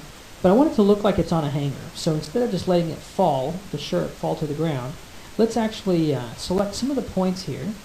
So I'll just go ahead and go to vertex mode. And with my lasso, just run through and grab a handful. And remove some of these. Some of these on the back. Okay. So pretty much what I like to do is just lock down the collar. Okay. So with those selected, we'll just go to End Constraint, Transform. And it puts this little transform locator out at scene, and I'll just move it up so it's just a little bit easier to grab. Okay. So with this, I can set this now to interactive playback. So if we go up to End Cloth and down to interactive playback, I can now move this fabric around and see exactly how it's going to react under stress. Okay, that was pretty good. And let me actually move this down. There we go. Okay, so now that we have that set up, I'm going to switch over to my end cloth shelf here, and that way I can just hit this little button right here, and I can see exactly how this plays back. Alright, very good. So let's go ahead and make some adjustments to this and figure out what's going on. If we open up the attribute editor and go to the end cloth shape, we've got this stretch resistance, compression resistance, and bend resistance, and we've kind of talked about them just a little bit. Let's spend a little time talking about them in a little more detail. Now, stretch resistance, what that's saying is its ability to resist being stretched when we pull on it. So the higher this value, okay, if I set this to 100, it's going to be stiffer. All right? You notice now how that playback, it's much stiffer. Okay. Now, compression is something completely different. So what compression allows us to say is, okay, if we can't stretch, can I compress in on myself? Well, if this value is high, okay, we're going to get a very, very dense, stiff material. Okay, and it's almost acting like it's like leather. So that's not good. Well, what we want is to figure out the ratio of what works good and what doesn't work good. So if I had a stretch resistance of, let's say, 100 and a compression resistance of 10, what I'm now going to get is a very floppy piece of fabric. Okay, that holds its shape. So it's going to try its hardest to get back into regular shape. Going up, it's not a problem, but going down, it lets it compress in on itself. It lets it fold in on itself. Okay? As opposed to if I had a low stretch resistance and a high compression resistance. Okay? Now watch this. This is a completely different look. Okay? Moving around, you see how floppy it is? And even when it goes to rest, it relaxes and flops. Okay. So there's a lot of forces acting upon this right now, and what we're looking at on these links that I'll show you here in just a second under compression resistance is how much force can they take, or how much resistance do they have when they're at their rest position. Right? So when this fabric ends up just resting, the lower this compression, the more it can compress. Okay, you can see how that moves and pulls in. Okay, now bend resistance is pretty much saying how much will you allow it to bend across the edges. So when I put this under strain, how much are you going to allow me to bend? So if I have this bend resistance very high, watch what happens to my material. I'm moving it up and it holds its shape. So, you know, we're talking almost like an inflatable type object here with a high bend resistance. Most times we're going to want this to bend. Right? So we'll say 0.5. We want it to have some flex to it. Now, all of these are connected up here at the top to mass. So if I change this mass to 0.1, let's rewind and play this again. I get a completely different look. If I change this back to 100, I'm sorry, 110.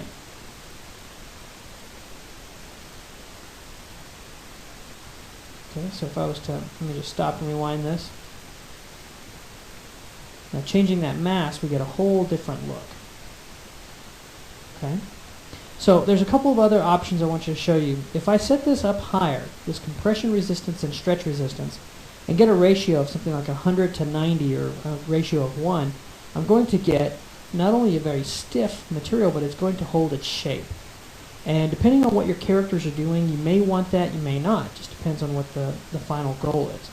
Now, I always add just a little bit of dampening just as we're moving this. It helps it just relax and hold its shape a little bit better. And right now, I don't have to worry about shear resistance. This is great when you have triangles. Right now, what I have in my scene, let me stop this and show you, is if I open up this stretch links, okay, and you take a look, there is a line that is connecting each of these quads together, and this is preventing it from shearing. So that really doesn't have a big effect on what we've got in this setup. But that's one of the advantages also of using quads, is you get kind of this built-in shearing through the stretch links. So that's just a quick look at how you can utilize stretch, compression, and bend to control the way your clothing is going to react. Remember, these are all resistances and not forces. So it's pretty much saying if it has 100 in stretch resistance, it will resist the ability to stretch. Okay, so it's going to hold its shape a little stiffer than if you had low resistance, which would allow it to stretch. So just got to keep those in mind as you're adjusting those values.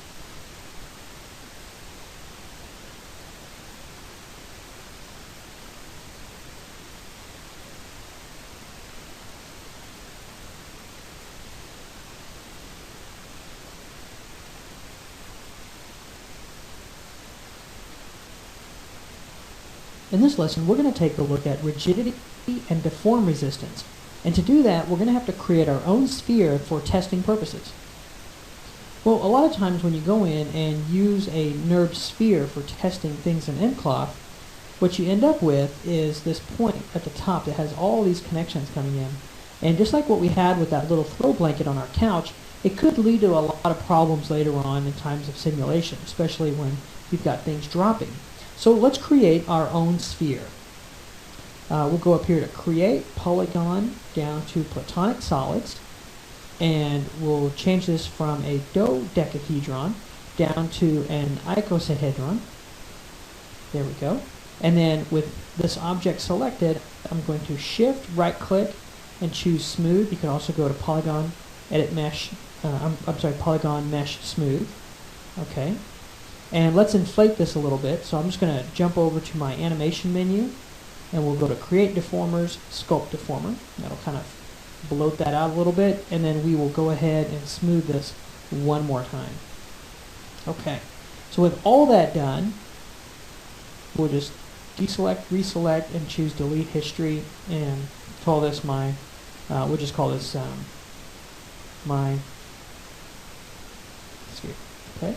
Now, what's good about this is most of the points here are quads, which is pretty advantageous to us when we're talking about simulations. We have a couple of 5-point connections, but not many. We can deal with those. So not as many as the regular default sphere. All right, let's move this up, and this will be a start position for us. So we'll go ahead and freeze those transformations, and let's create some simulations out of this. So with that done, let's go ahead and take this to nCloth, Create nCloth, option box. Let's give it a floor to bounce on, use plane, and let's see what we got here. Nice. Well, it just inflates on itself, or deflates on itself, and just kind of crinkles together. Now, to control this, we could go into the stretch resistance, crank it up, compression resistance, crank it up, and just even the bend resistance, crank that up. But you'll notice our simulation starts to really slow down. Okay, look how slow that's gotten. All just to keep the shape. Well, rather than doing that, let me just reset these back to our defaults here. Instead of doing that, let's talk about rigidity.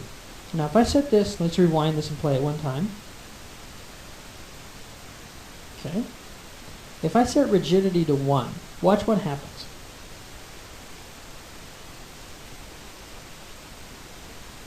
You see what happens? It actually compresses a little bit at the bottom here. If I set this higher than 1, if I set this all the way to 10, I almost get like a rigid body effect. There is a little bit of flexing, but it's going to try to hold that shape, and it's very quick. You notice the simulation happens very, very quickly. If I use a something less than 1, let's say 0.5, it's going to now try and squish. Okay, so let me just keep reducing this a little bit.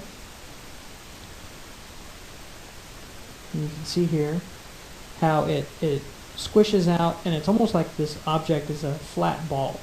It's not really holding its shape. Now if you want to, at this point, we can go ahead and smooth this one more time and get a really nice object. And you see how that reacts. Okay, so that is a rigidity very low, under 1. Okay. And it's going to try to hold its shape. Now I'm going to set this rigidity back to 0, and I'm going to set this deform resistance to 1. Now watch what happens here. It looks like it's the same thing, but right now it's slowly deforming. It's just giving you a little bit of resistance. So it's almost like a flat ball that is going to continue losing air until it runs out. Okay? Now if I crank this up really high, it may look like it's rigid, but it will slowly melt. Think of this as like ice cream on a hot day. It's going to slowly melt down and flatten out. Okay? So what's really cool is when you have a mixture of these effects, or these attributes. So let's just stop this. We'll say 0.5.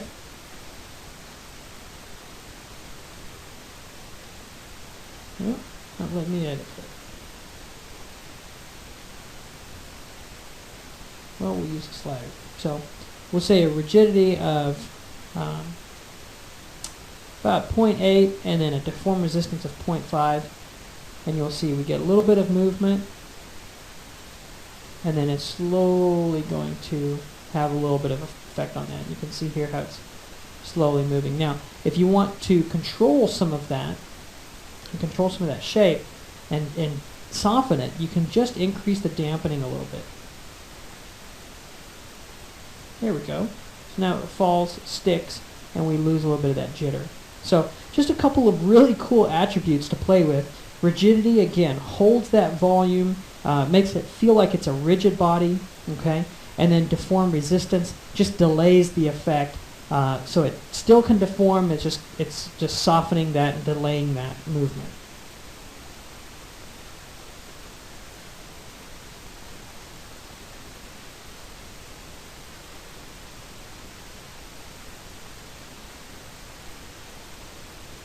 Now we're going to take a look at input mesh attraction, which is a really cool way of creating a lot of secondary movement within your bound characters. I have lesson 18 opened up here, and what we have is pretty much this character that is bound. So if I hit rewind and play, you pretty much see he is nodding his head, and there's nothing fancy on this. He's just cycling back and forth, nothing big. Alright, what we want to do is have this guy's skin kind of be a secondary movement to what's going on. Well, again, he is bound. To make this an end cloth, all we have to do is go to end cloth, create end cloth. Now remember, let me just turn off my DAG node, turn on my DAG nodes here. In the end cloth, it just creates a end cloth shape. So the original guy is still tucked away. Okay, we haven't seen that. But watch what happens when I hit play. The skin just falls because it's pretty much saying, okay, well, this was the position I start in, and once the simulation starts, it just moves on. So it's almost like it's shed its own little skin, which is kind of a cool effect in itself. Alright, so how do we control this? Well, let's select the object, go to the end cloth shape, and right under the rigidity and deform resistance, there's one called input mesh attract. Now, what this does is it controls how hard or how strong the effect is that it wants to keep up with the original mesh as it was animated. So if I set this to something like 0.5, watch what happens. Also, this input attract dampening slider comes on, and we'll talk about that in a second. Alright, if I hit play, it didn't fall, but it is doing something funky. In that, here come the eyes, and you can see it's trying its hardest to follow the eyes. Well, it's following the eyes because that's what the original object is doing. It's moving side to side. Now, if we want to get this closer, all we have to do is go to the mesh input attract and crank it all the way to 1. Now, it's almost going to act like it didn't even do anything. Okay. Now you have this input attract dampening. If I crank this dampening all the way up to 1, what's going to happen is it's going to do a lag. Now I'm going to take this input mesh attract down just a little bit so you can see how this lag reacts. So here it goes. You see how the skin is kind of loose, it's lagging behind the eyes. Watch what happens as I reduce this input attract damp. Okay, here it is, it's lagging. Right here it's turned, it's loose. Okay, I'll reduce this down. You notice now it sticks. Okay, so that movement can be controlled with that lagging attribute, which is the input attraction dampening. Alright, so what if we wanted to have kind of a combination of both? We want to have some lagging, maybe like on the jaw, but we don't want any on the skull. We want that nice and solid. Well, we can paint those attributes right onto this surface, and we're going to do that in the next lesson. Here, and what we have is pretty much this character that is bound. So if I hit rewind and play, you pretty much see he is nodding his head, and there's nothing fancy on this. He's just cycling back and forth, nothing big. Alright, what we want to do is have this guy's skin kind of be a secondary movement to what's going on. Well, again, he is bound. To make this an end cloth, all we have to do is go to end cloth, create end cloth. Now remember, in the, just turn off my DAG node, turn on my DAG nodes here. In the end cloth, it just creates a end cloth shape. So the original guy is still tucked away. Okay, we haven't seen that. But watch what happens when I hit play. The skin just falls because it's pretty much saying, okay, well, this was the position I start in, and once the simulation starts, it just moves on. So it's almost like it's shed its own little skin, which is kind of a cool effect in itself. Alright, so how do we control this? Well, let's select the object, go to the end cloth shape, and right under the rigidity and deform resistance, there's one called input mesh attract. Now, what this does is it controls how hard or how strong the effect is that it wants to keep up with the original mesh as it was animated. So if I set this to something like 0.5, watch what happens. Also, this input attract dampening slider comes on, and we'll talk about that in a second. Alright, if I hit play, it didn't fall, but it is doing something funky. In that, here come the eyes, and you can see it's trying its hardest to follow the eyes. Well, it's following the eyes because that's what the original object is doing. It's moving side to side. Now, if we want to get this closer, all we have to do is go to the mesh input attract and crank it all the way to 1. Now, it's almost going to act like it didn't even do anything. Okay. Now you have this input attract dampening. If I crank this dampening all the way up to 1, what's going to happen is it's going to do a lag. Now I'm going to take this input mesh attract down just a little bit so you can see how this lag reacts. So here it goes. You see how the skin is kind of loose, it's lagging behind the eyes. Watch what happens as I reduce this input attract damp. Okay, here it is, it's lagging. Right here it's turned, it's loose. Okay, I'll reduce this down. You notice now it sticks. Okay, so that movement can be controlled with that lagging attribute, which is the input attraction dampening. Alright, so what if we wanted to have kind of a combination of both? We want to have some lagging, maybe like on the jaw, but we don't want any on the skull. We want that nice and solid. Well, we can paint those attributes right onto this surface, and we're going to do that in the next lesson.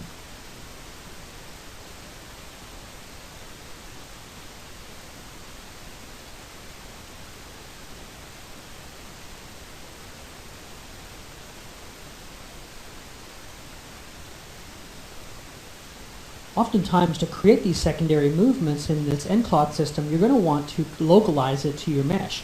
And to do that, I'm going to introduce you how to use property maps. So I'm going to continue working with this character that we were using, and what I'm going to do is, let's go ahead and open up the attribute editor, and on the mesh input attract, the input mesh attract, I'm going to crank that all the way up to 1, and let's turn off our dampening. So what we should have is pretty much this guy sticking, the skin sticking to the input mesh. Alright, so let's talk about, just for a second, what's going on here.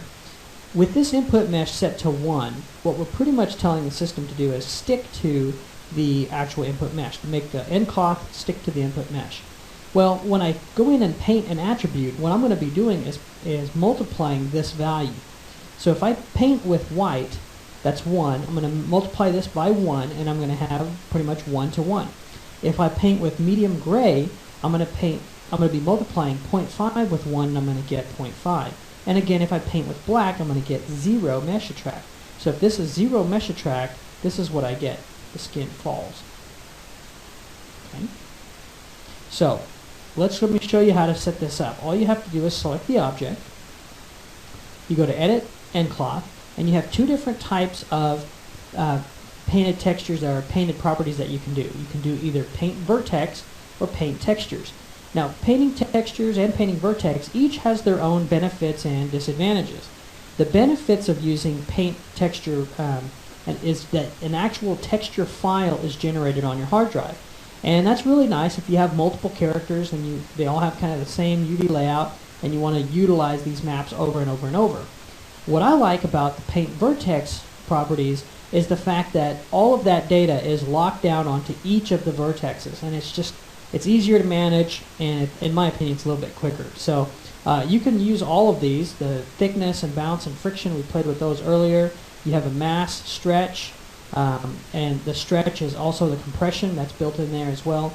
Your bend, we haven't talked about wrinkle, we'll come back to that. Your rigid and deformability, those two that we just played with a few lessons ago. The one we're after is input attract, and we'll go to the option box, which loads up our brush. Give it a second to load up all the attributes. And now what I'm looking at is white, and that is a value of 1. So pretty much what I'm saying is take whatever value that's on this vertex, if that's 1, multiply that 1 times the input mesh attract, and that's what I want you to set it to. Alright, so what I'd like to have are these jowls kind of animate, kind of as a secondary movement. So let's go ahead and set this to maybe value of half here, and I'm just going to paint his cheeks in a little bit. Okay, something like this. Paint this other side. And again, I didn't set this up, but you could definitely just go right in and set up mirroring, so you paint on both sides of the face at the same time. Okay, and I'm going to go ahead and, just for fun, paint in his under his chin just a little bit, like that. Okay, so let's go ahead and hit smooth, and then I'll flood this once just to kind of soften all that up. And let's see what we end up with. Get back to my move tool, and I'll just select the mesh so that we can watch it deform. Let's rewind and play. Now it's a little bit hard to see, so let's actually go in and increase our dampening. Okay, that'll create that lag.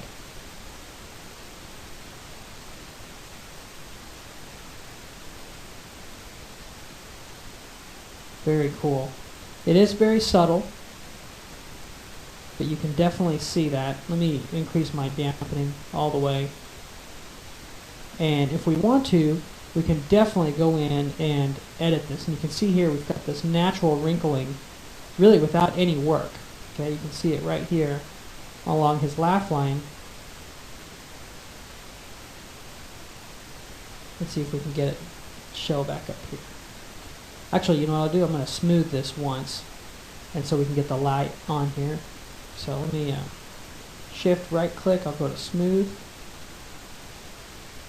Okay, and actually let me go up here and choose the material nodes on the skin. I'm just going to make this a little bit shinier,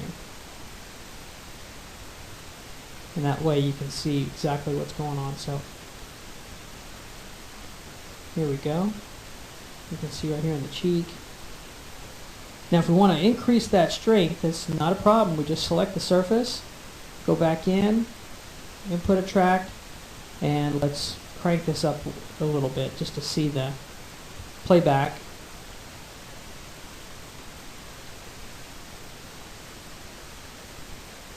Okay, I'll leave one side stronger than the other. Okay, and I'll just smooth it once. It's just a good habit to get into, smooth. So one side will be much stronger than the other. Now let's take a look at this.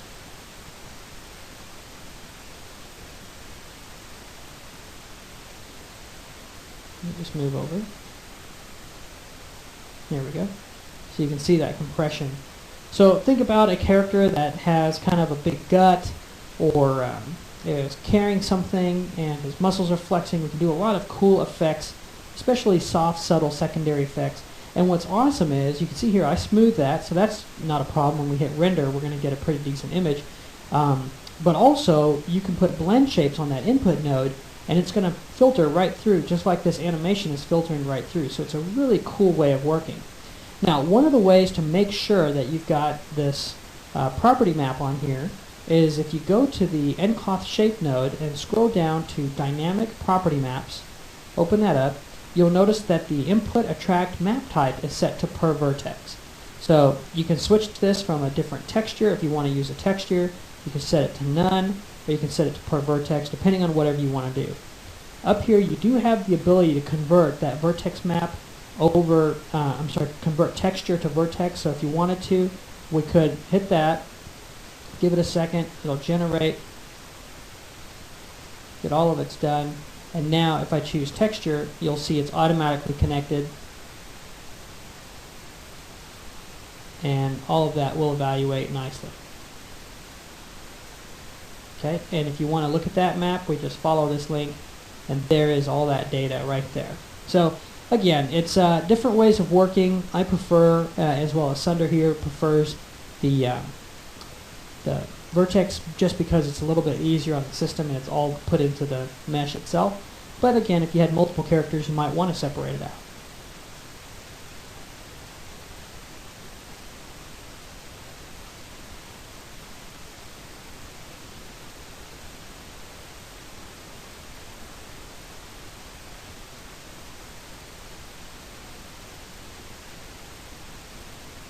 Now we're going to take a moment to talk about scaling relation. And this is one of those topics it's a little bit confusing to new users, but once you get an idea of how this actually works, it'll help you when determining which type of actual scaling you want to use for your dynamic properties.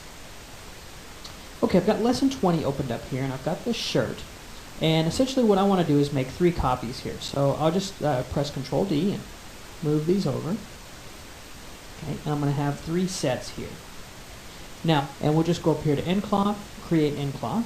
There we go. And looking at them in the front view, I'm going to highlight all 3, hit F8 to go into component mode. And let's actually get in here and grab the kind of this collar, the pieces on the collar here. Okay, and I just want to make sure that I've got about the same amount of points on both sides. And this is just to make sure that when we try out our different settings, they all work correctly. All right, we'll go to end constraint, transform, and that'll put a transform correctly. All right, we'll go to end constraint, transform, and that'll put a transform constraint right there. Okay, so with that done, let's go back here into our perspective view, and let's just hit rewind and play. Okay, so they're all behaving exactly the same, and that's what we'd want. What I now want to do is teach you how to switch out. Just jump back out of a component mode there. How to switch out the different types of scaling relation options that you have. Now you're just going to go down into the surface properties, pass those down to the dynamic properties, and what we were working with earlier was the damp and the stretch damp. Well, they're closely related and tightly connected to the scaling relation. So the first one is link. I'm going to leave that at link. The next one is object space. And the third is world space. And a good, easy way to remember this is LOW, low. So link, object, and world. Okay, so just by setting those options, let's get this here where you can see. Let's take a preview of this and show you what that does. Okay, so if you take a look at these two, they show you what that does. Okay, so if you take a look at these two, they look pretty similar. There's not much of a difference going on here. Well, a lot of times a lot of people think, well, link and object space are pretty much the same thing. Well, the reason you're seeing this similar effect is because they both have very, very few polygons. I'm going to increase the resolution of polygons and you'll see a completely different reaction. However, this object is looking totally weird.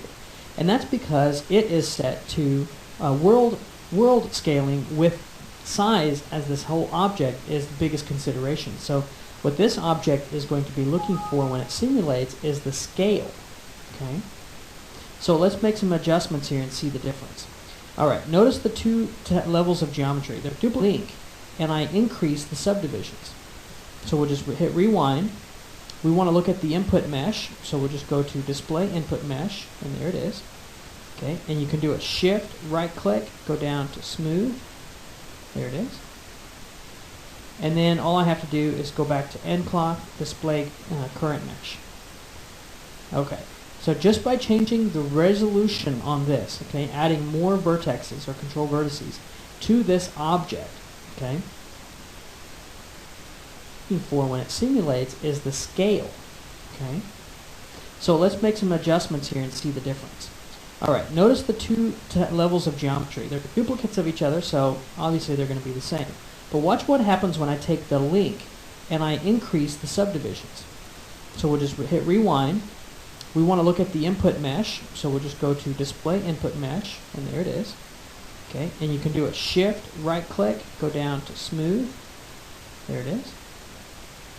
And then all I have to do is go back to end clock, display the resolution on this, okay, adding more vertexes or control vertices to this object, okay. Watch what happens now. When I hit rewind and play,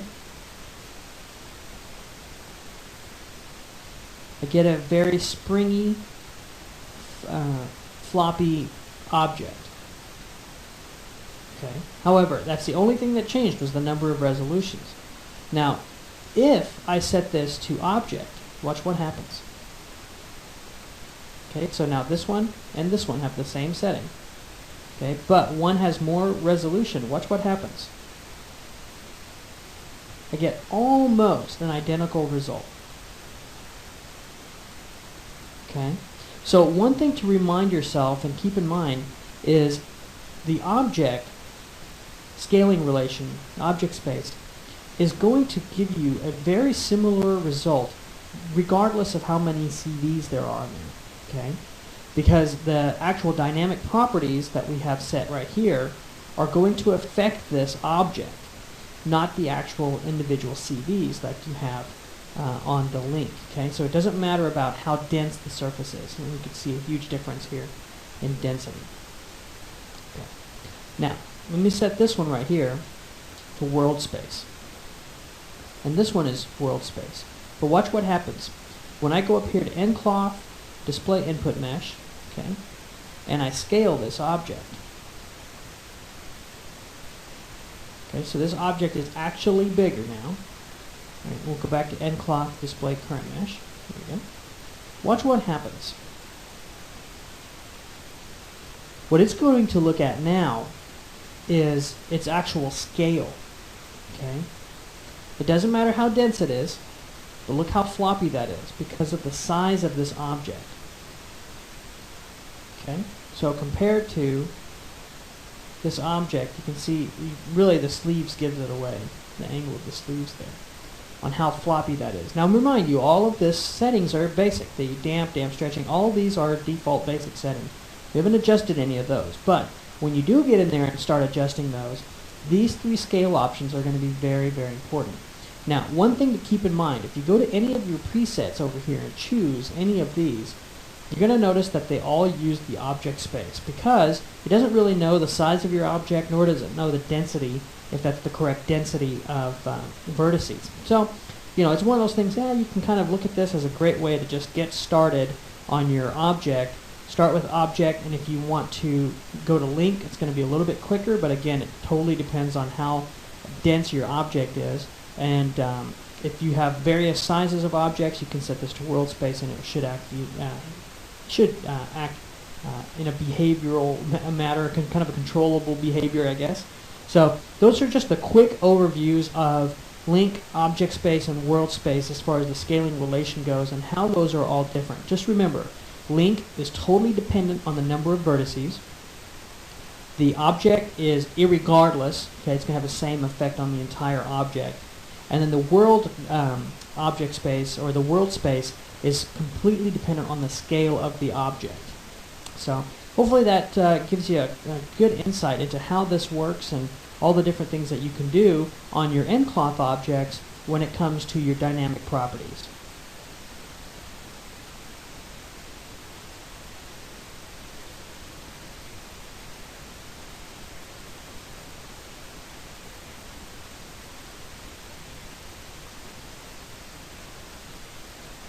You're going to be faced when you're working inside of end cloth with deciding on if you want to use quads or triangles as your geometry type.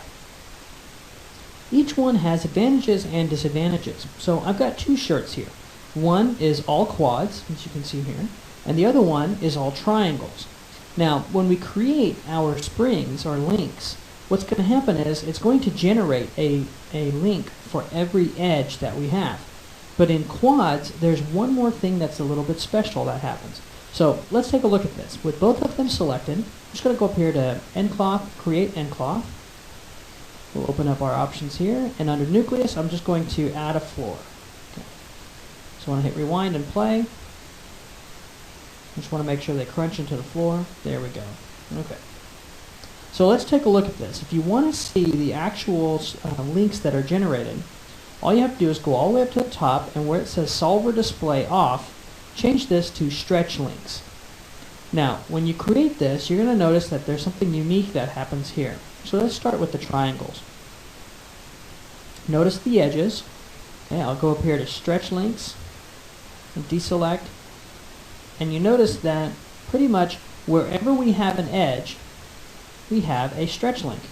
Okay, so it's really easy to figure out. This is a very, very fast solver.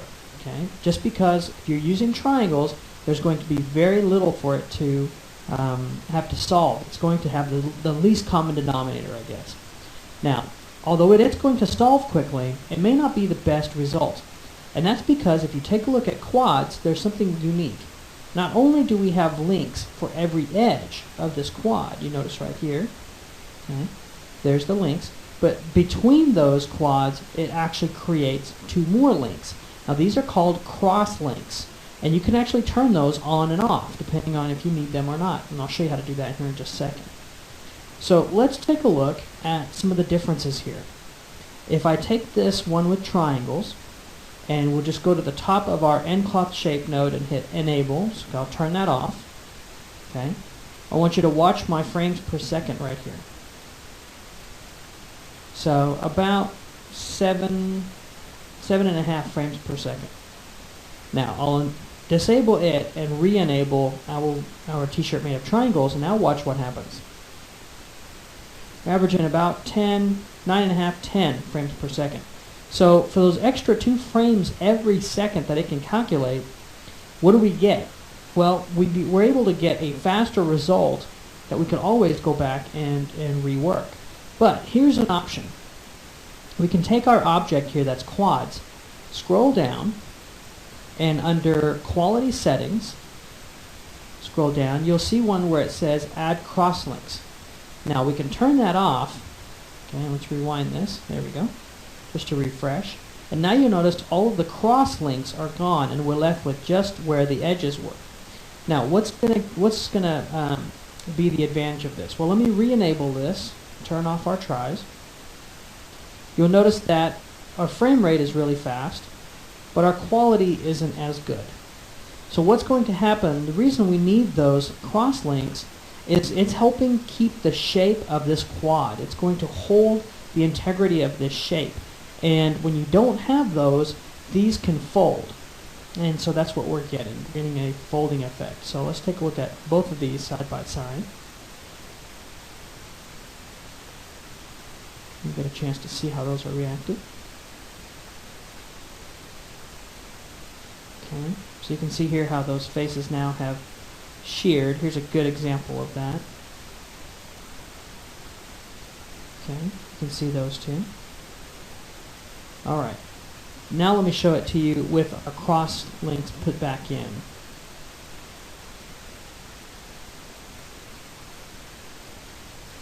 Now this surface will be a little bit bouncier, but it's going to hold that shape much better than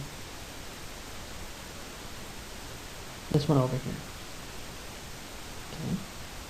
And you can see wherever it is folding, it's folding on purpose, or you have a situation like this where it is holding that plane as best it can. So it, totally depends on the situation and the surface and your time restrictions on how long you have to simulate.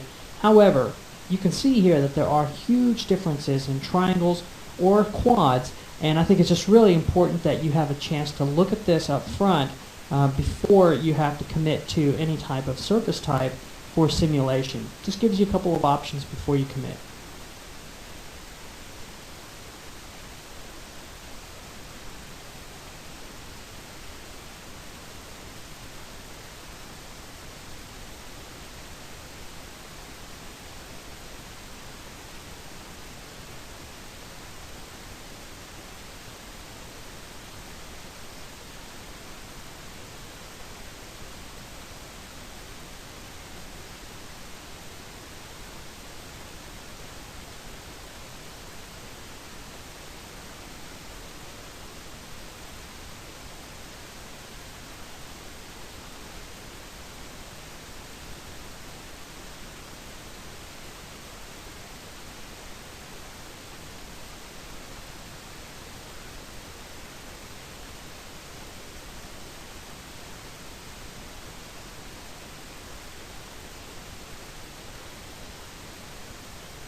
Well, this is the first of a three-part lesson, and in this part of the lesson we're going to actually cover how to take an object and do a point-to-surface constraint. All right, I've got lesson 22, pinning and stretching, opened up, and it's essentially our t-shirt and a clothesline and two poles. All right, so let's talk about, first of all, getting this all set up. Just like in the previous lesson, we're just going to go to Create Cloth, and on the nucleus node, we're going to turn on Use Plane. Okay, so pretty basic. So our cloth should fall, should hit the ground. Perfect. Now what we're going to do is also take this clothesline here, or this fabric, and we're going to turn it into an end cloth. So we'll create end cloth, rewind. Now what's really cool about end cloth systems is that all of the cloth objects interact with each other by default, which is kind of nice. And you can control that with different things like the objects interact with each other by default, which is kind of nice. And you can control that with different things like the collision layers and a few other options like that. But for the most part, this will get you going. All right, so what I'd like to do is make this rope stick up here. And we could pin or create a transform constraint.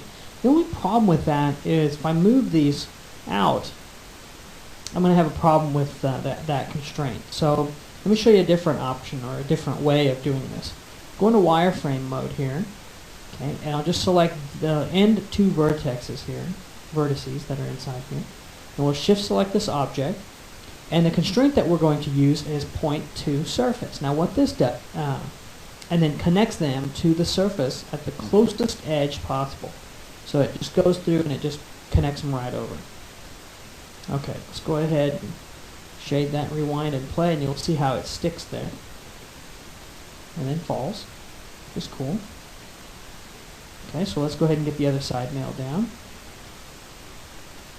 Now just take these 2 points, this object, end constraint, point to surface.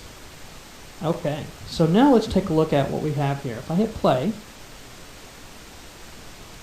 I get my fabric here falling and my rope drooping. The only problem is I'd like to have it a little bit stiffer. Now, there's two ways we can do this. One of them is to adjust the resistance and the stretch factor stiffer. Now, there's two ways we can do this. One of them is to adjust the resistance and the stretch factor and keep tweaking those numbers, or there's a little bit more of an intuitive way. Let me add some more frames here. I'll just set up 1,000 frames and hit rewind. And what I'm going to do is go to end cloth, interactive playback. It's also this green arrow on your end cloth shelf. Okay, we'll just hit that. And what this allows me to do is to actually pick up my objects and move them, just like we did earlier. I showed you that. Cool. There's only one problem with this. When I hit rewind, look what happens to my cloth. Okay, my cloth reattaches itself here. Okay, and if I hit play, you can see what I get. So that's not good. So let me place all these objects back where they should be. I'll just zero all of them out. Zero that one. Let's hit rewind to reset this. Okay, so what we need to do is actually integrate something called set initial state. And what this allows us to do is to put these wherever we want and then tell the system that that's where we want to start. So let's go ahead and do this again. We'll go to interactive playback. Okay, we'll go ahead and pull this. Let's go ahead and do this again. We'll go to interactive playback. Okay, we'll go ahead and pull out. I'll pull this out a little bit. Okay, and we'll just give this a second to relax. You can see it actually got thinner just because I pulled them apart a little bit. There we go. Now we're starting to get thin. So sometimes it takes just a few frames for it to solve itself and relax and calm down. Okay, but what we're going to do now is I'll just say, stop right there. We're going to select the object, that's our end cloth object, and we'll set from current. And what that pretty much tells the system to do is take the current vertex order or vertex location, set that on the original object, and so when I hit rewind, that's where we start from. So when I hit play, you'll notice we get a little bit of movement, and we want that. That's cool. But everything stayed where we wanted, and it stayed stretched out. So again, these are just a couple of different tips and tricks that you can use when you're setting up your own simulations. Okay. Next, we'll talk about how to take an end cloth object and constrain it to another end cloth object.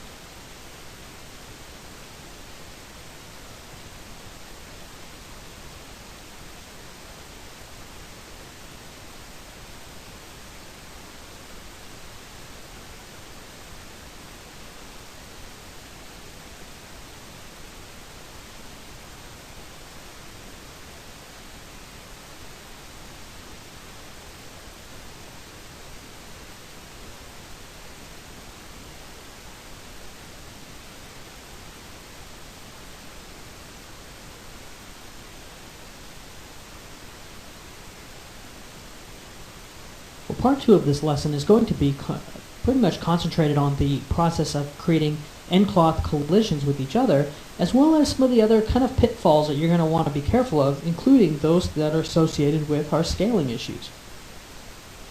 So, what do we need to do next? So, to get this to work, what I would like to do is take this cloth and have it interact with this clothesline. Well, one thing that we can do is let's go up here and display our input mesh. Okay, we'll just move this up like this, and then I'll go back to my display current mesh. There's my current one. And just by intersecting one end cloth with another end cloth, look what we get. We get an instant collision. Now, that could be good, that could be bad, right? Because it totally depends on what our end goal is. Well, right here, we want it to look like there's two fabric pins holding this up, and not the cloth being sewn through the fabric here, or the clothesline being connected to the fabric. So let's go back to our input mesh here. And we'll just move that forward and down a little bit to where it's right about there. Okay, make sure that we go back to our regular cloth and check this, and it should still be snagged, just like that. Very good. Okay, but what I'd like to do is have it pretty much pick up just 3 points along here, along the shoulder. And we want to constrain those 3 points. So let's just grab these 3 right here. Control, select those. And I'll select this object, this end cloth object, and we'll choose end constraint point to surface. So now what I'm going to have is a simulation between two end cloth objects. And I'll hit rewind and play. Although I still have this cloth sticking to that rope, what we can do is come back up to the top of our end cloth shape node here, and we'll just turn off collide. Now this does not allow it then to collide with other end cloth objects. Perfect. Now that's what we want there. Let's add another point to surface constraint over here. We'll just pick these 3 points right here along the surface, and make sure that's all that we have selected. Okay, and constraint, point to surface. Okay, well, let's take a look at our handiwork here. Alright, so there's one issue that you can tell right away, and that is that the rope just stretches beyond control, and that's a lot more stretch than we'd want from a clothesline. So what we need to do is make some adjustments on this clothesline. The first thing that you can do is increase the mass. If you change the mass to something really high, like 100, watch what happens now. Very, very controllable and predictable. Okay.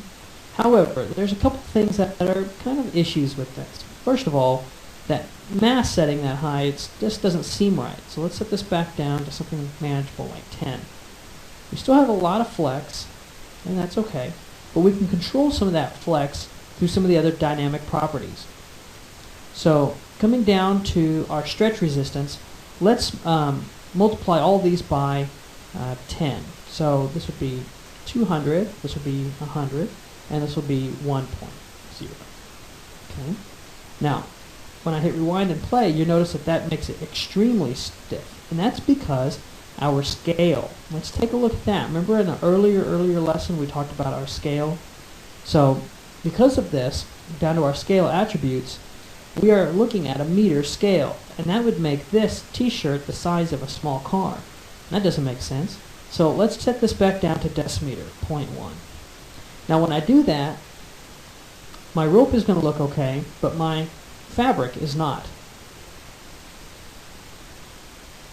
Okay, so we're going to want to make some adjustments here on this fabric. So let's go into the fabric itself.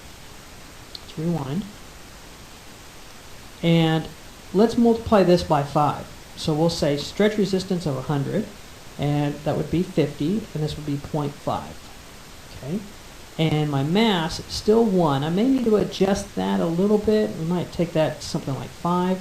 So noticing that we gave everything a multiplication by 5. And that's still pretty tight. Our rope could actually be a little bit tighter. So let me take this mass to 25.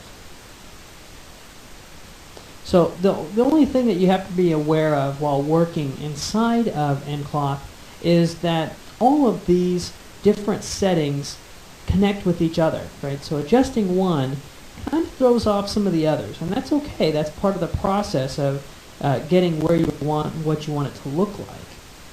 Okay, I'm going to increase my mass up to 50 on this rope. Let's see if we can get, here we go. That's a nice springy reaction. Okay, and our cloth is behaving good. We do have a little bit of stretch, and I'm okay with that stretch. I think it looks really cool, the way this is reacting. Okay, I'm just going to give that just a few frames to settle here. Okay, and then what we'll do is we'll select the cloth object, the t-shirt, and the clothesline, and we're going to go to edit end cloth, initial state, set from current. So this way, when I hit rewind and save this file, this is exactly where it's going to start from. So when I hit play, it's good to go. Now you'll, again, just like what we did with the clothesline, you'll want to make sure that both objects in this case are selected because of that. Alright, in the next lesson we'll put some of the final touches on this object and teach you how to put a little bit of wind on here.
Well, now we're going to be adding some of the final touches to our clothesline, including adding a little bit of wind. So depending on what kind of a look you want, we could add a air filter or a air field to this, but instead we can actually utilize the great wind built in right into the nucleus node. So we'll just go in here and we'll just change our wind speed to something like 25. Let's just, and it's pretty faint. Okay, so I'm going to actually change this to 50. There we go. Now we've got that wind moving, and I'm going to set the direction not only to X but also Z, so we get a little bit of modulation through there, and then I'll add a little bit of noise. There we go, and you can see it pulling through. Now if you'd like to get this to actually move a little easier, okay, like it was a thinner fabric, what we're going to do is increase the air density. Believe it or not, the higher this number, the thinner the air is in here, or actually there's more air. So if I set this to value like 0, if there's 0 air particles, let me just hit stop like 0. If there's 0 air particles, let me just hit stop and rewind and play. You get no air reaction. Okay. But if there is particles in the air, it gives something for that air to move and something for it to react with or collide with. And here would be our object. So that's just one way of getting this air to move this object like we would here. Now again, depending on how stiff you want this initial rope, you could set this something, you know, really high, like 100. See what we get there. Okay. And a lot of this is being controlled. Let's lower this noise down back to 0. Actually, and I'm going to change this to 0.5 in my direction. Add a little bit back noise. There we go. There's just a little bit too gusty. Okay, so what? There's just a little bit too gusty. Okay, so what else can we do here? Well, we can definitely animate these constraints. And a lot of times what people will do is they'll go in and they'll find those constraints. Okay, there it is right here, 4. And you can turn off the enable, and if you wanted to, you could write a little Mel script to turn that off. So there's what it looks like with that turned off. Okay. The problem with that is it's a little bit hard to control. If you want to animate these coming on and off, all you have to do is animate this glue strength. Okay. So all you have to do is we'll just let this play for a minute. Okay. So all you have to do is we'll just let this play for a minute. Okay, and we'll just key this. Let it play a few more frames, and we'll turn it off. Now watch what happens. And here it comes, right about here. And we can animate it, letting go, and now it's dangling just by one pin. And we can even animate that one, which would be pretty cool. Let's just play a little bit. Okay, we'll go ahead and select that constraint. We'll set a key for it. Go ahead and take off the glue strength. And now watch what happens. We'll let go of one. And then the other. And then the wind will just carry it away. And then it goes into the neighbor's house, like at my house. So that's a quick look at setting up a pretty much cloth-to-cloth collision or constraint system, as well as how to animate those things, different settings that you're going to want to be aware of when you're going in to adjust your behavior of your objects. Remember, mass has a big deal to play with it, as well as your scale for your actual nucleus node. So just a couple of things to be aware of as you're working on your projects.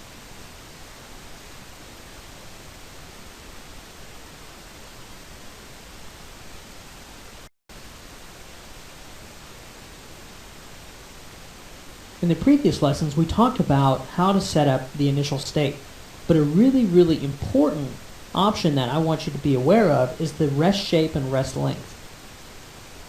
Alright, we're going to start this with a blank scene, and we're going to build this up from nothing. We'll go over here to Create, Polygon Plane. Okay, we'll go ahead and scale that up a little bit, and then we'll just move it up in the air. Okay, I'm going to duplicate this, so Control D. Send one up a little bit above it. And then what I'll do is, in my side view, I'm going to go to my vertex here, and I'm going to take every other row of vertices, and I'm going to pull them down. Okay, just to kind of create this kind of pattern shape here. Okay, so let me actually shade this with a wireframe on shaded, just so it's a little bit easier to see what's happening here. Alright, now let's go ahead and turn this into an end cloth. So I'll just freeze the transformations and go to end cloth, create end cloth. And let's set up the ground plane. Okay, let's just make sure this plays. Perfect. And then while we're here, let's go ahead and create a polygon sphere. And I'm just going to leave that right there in the middle. Maybe scale it up just a bit. And I'm going to turn that into a passive end cloth. Okay, just so it has something to react with. Okay, so there we go. Now what I'd like to do is take this object here and make it control this object. Now earlier we had talked about how to use a mesh attract, and that's quite different than what I'm going to show you next, because mesh attract would take this end cloth and force it up here to where this one is. That's not what we want to do. What we want to do is, whenever this end cloth starts to fall, to assume this shape. Okay, and all that is going to be based off of the link length. So you have a link that's going to be going from here to here and here to here. Well, you'll notice that from here to here is a different length. Okay, so from here to this point it's going to be different, and it's going to start to calculate all that. Well, the way we set this up is you select the object, shift select your cloth, and you go to edit cloth, rest shape, connect selected mesh to rest shape. Okay, that's it. Now, when I hit rewind and play, take a look at what we get. As you can see, what it did was it tried its hardest to go from this flat surface to mimic this shape here, which is the rest shape, as it's falling and as it's simulating. Now, all of the dynamic properties have a huge effect on how this works. Okay, so if I decrease my stretch resistance, compression, and bend, I'm pretty much going to get a flat plane. And here it doesn't even matter what this object is doing at the rest length. Okay, if I increase my stretch resistance, okay, it's trying to hold, but it still has to have a little bit of compression resistance. Okay, and if you take a look what happened here, it tried to hold this length, but not this way, because that is connected to the bend resistance. Will those edges or links be allowed to bend? So if I say this to something like 0.5, look what happens almost instantly. It tries its hardest to hold that shape. Okay, so again, if I increase my stretch resistance really high and my compression resistance really high, immediately we fall into that shape. But really, the angles here are being controlled by my bend resistance. So if I set this to 0, you notice here it tries not to hold, but if I just put even just the littlest amount, although it is more flexible with this lower amount, if I was to crank this up really high, I get a very, very stiff result, as you can see here. Okay, so let me set this back down. I'm going to take all these back to my default settings. Okay, and let's just run this one more time. Alright, well there's a couple more options that I want you to take a look at. We're going to come back and look at this restitution angle and tension here in a little bit. But if we scroll down to the, there it is, the rest length and bend angle scale. Now these are really, really interesting, okay? Because if I crank this bend angle scale down, look what happens to my cloth, okay? If I set this to 0, I pretty much have no bend. So what it's going to do is it's going to try to hold on to its length, but not its bend. Okay, so you notice that the cloth did have an alteration there, Now, if I go into a negative amount, it's going to actually try to pull in. Okay, so you can see it does the opposite. See how this point is up, now this point is down. So you have that choice. Now what's a really cool effect is if I set this to something higher than 1, and what I can do now is collapse something like this, and then set it back to 1 and expand it out. So you can have all kinds of really cool effects from that compression and then opening up. So those are cool options here. Now your rest length scale, believe it or not, is just pretty much a scalar. So if I increase this, I get a bigger piece of cloth. If I decrease it, I get a smaller piece of cloth. And really that's what it does. So this is 0.3, the size of that object.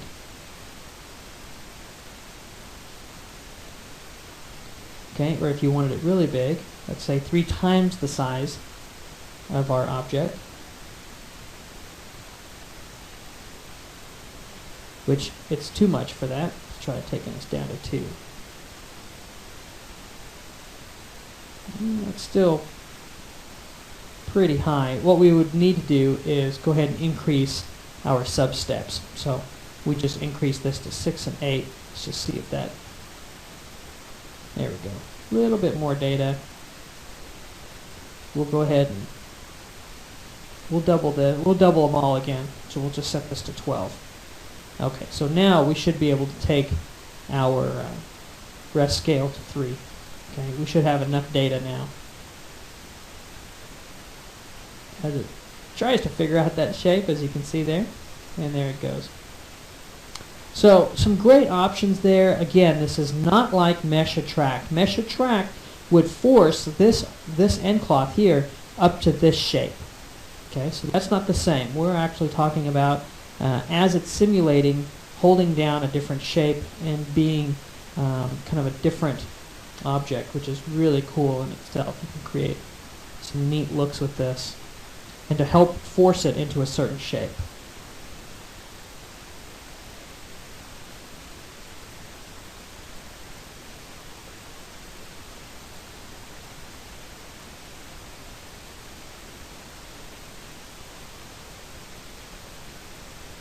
Now I'm going to walk you through the process of how to dent an actual object.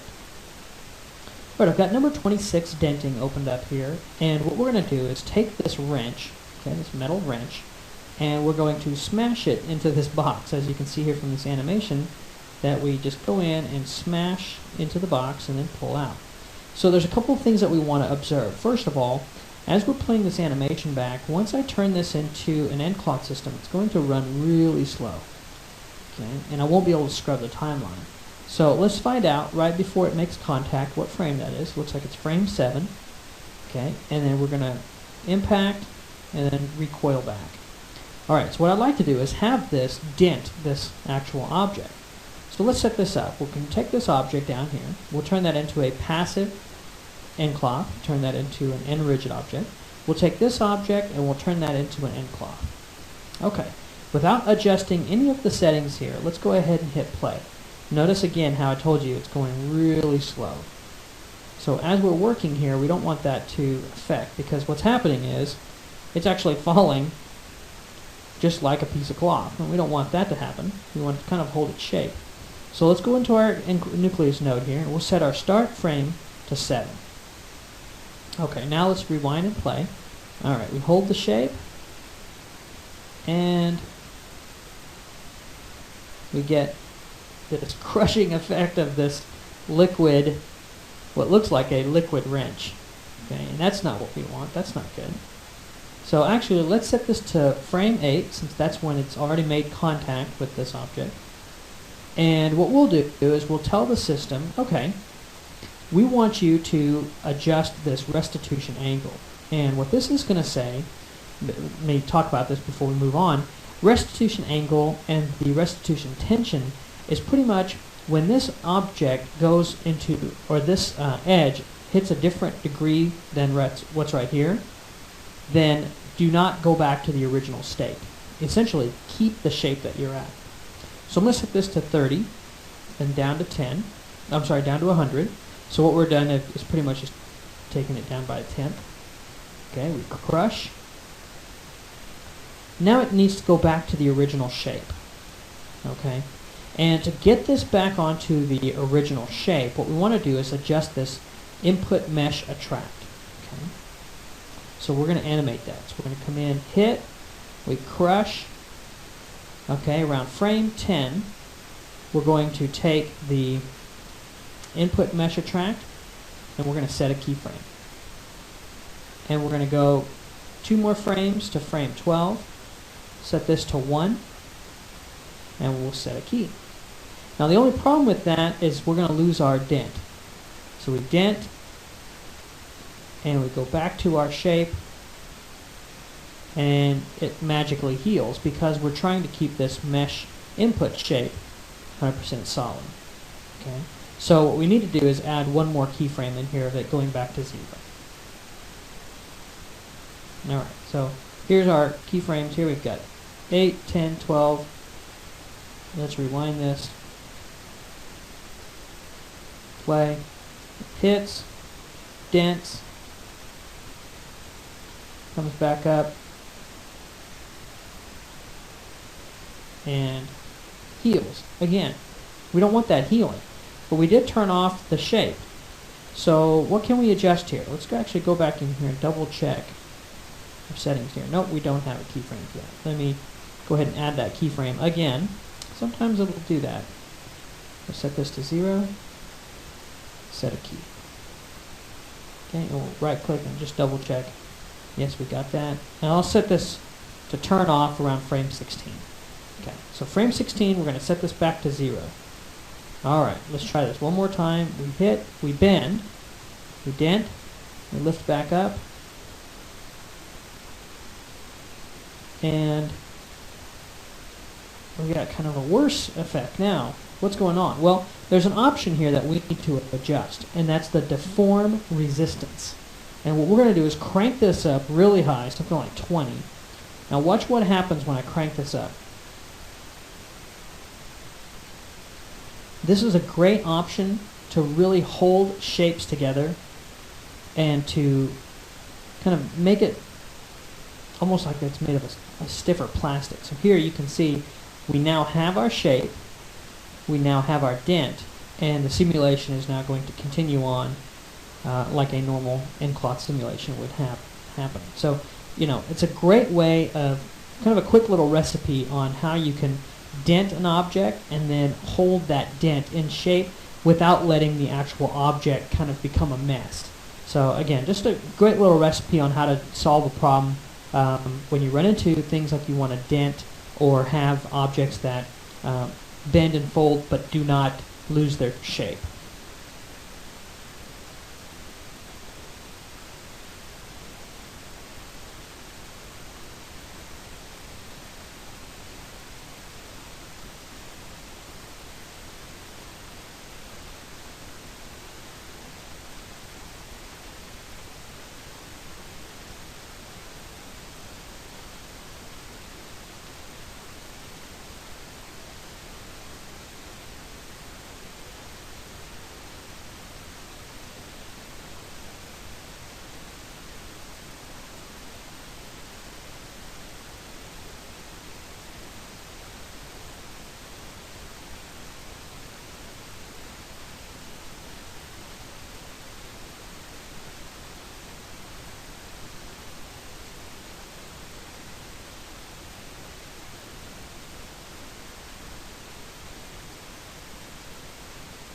In this lesson, we're going to look at one of the coolest attributes inside of the in-cloth system, and that's pressure. And you can use that to inflate different types of objects. Alright, so I've got lesson 27 opened up here, and I'm going to take my character and this box that's in his hands, and I'm going to turn those into a passive in-cloth object to create an n-rigid cloth object. Now, what we want to do is create kind of a constraint in the back of this box. So let's just jump into the side view here. Okay, we'll select the sphere, and I'm just going to grab these pair of points right here. Alright, and we'll just create a transform constraint. So, pretty simple. Alright. So what do we have here? Well, we're going to create a simulated airbag. So we've got this airbag material. Let's imagine that this is a steering wheel, and we want it to burst out and kind of protect him. Okay? And we can adjust the angle of this a little bit if we want. We can have it pushed towards his chest a little bit. Okay, so if I take this object and I hit play, okay, so if I take this object and I hit play, I get pretty much what you would expect, this end cloth reacting with this cube and calling it a day. Well, that's not very exciting. So let's go in here and adjust some of the settings. Now, right under the dynamic properties is the pressure attributes. And if I set this pressure to something like 800, now watch what happens. When I hit rewind and play, this object bursts out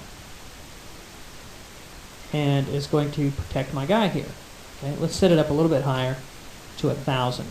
Now, the quality looks really bad here, and there's a lot of issues going on. So let's go in and increase our substeps from something like 3 to 6 and something like 18. So let's crank them up pretty high. Very nice. So what do we do next? Well, one of the things that we'd like to do is have it deflate. So let's take a look at our animation here. You know, as we play this back, at around frame 10, we need to deflate this because he's going to start to suffocate. So at frame 10, we want this to reduce. So let's go, he's going to start to suffocate. So at frame 10, we want this to reduce. So let's go over to our pressure settings, and we'll set a keyframe. Okay, so we'll set a keyframe, let's see, 9 here. We'll go 10, 11, by 12, let's reduce this down to 1. Actually, we'll go even less than that. We'll say 0.1. So really, really low. Now watch what happens. It's going to shrink back up. Okay, so here it goes. It exploded. And now it's going to, no, I don't think we got it updated here. Let's double check our keyframes. Well, our pressure reconnected here. So let's just double check our settings. Okay, we'll say 0.1. Key selected, and let's just double check our settings here. There we go. 1,000 to 0.1. And kind of a little glitch there. Alright, so let's see what happens here.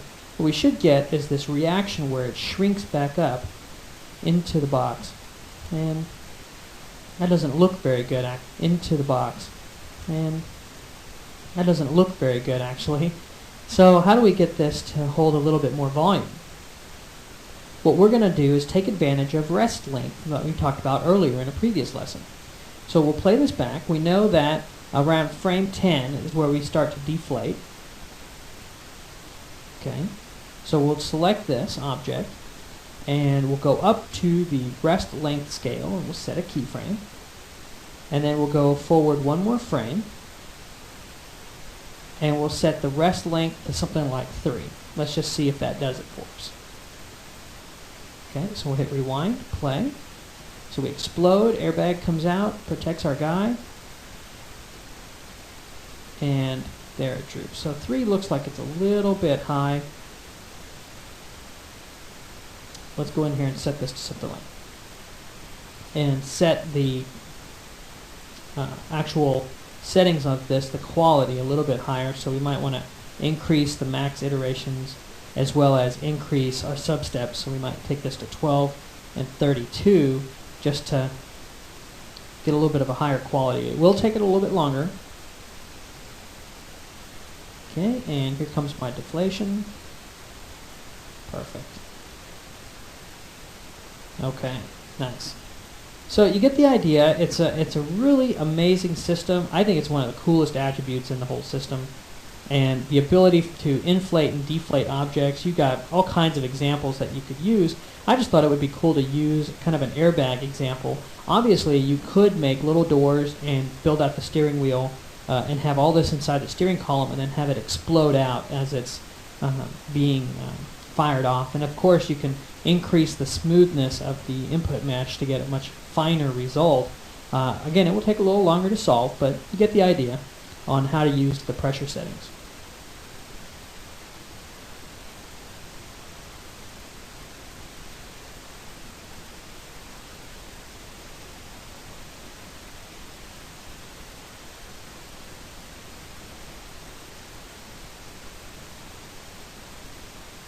So now we're going to take a look at how to take a polygon surface, simulate it, and then tear it.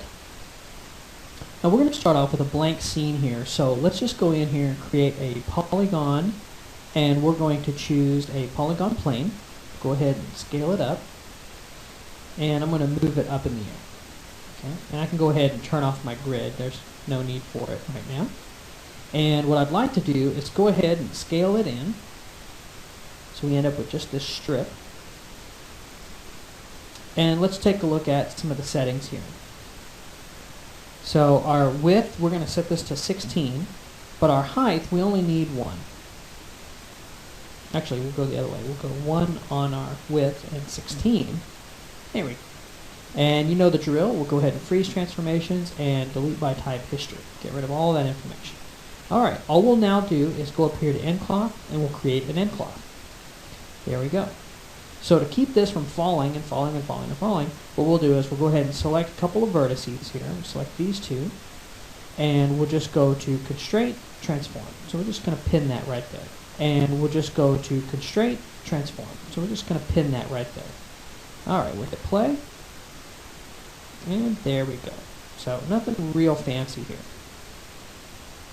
Okay, let's go ahead and add a new material to this. And this will just help us see what's going on. I'm going to go in and apply a ramp to this. So we'll go ahead and pull in a ramp. There we go. And I'm just going to change this from a V, from a U to a V. And you can set your colors however you'd like.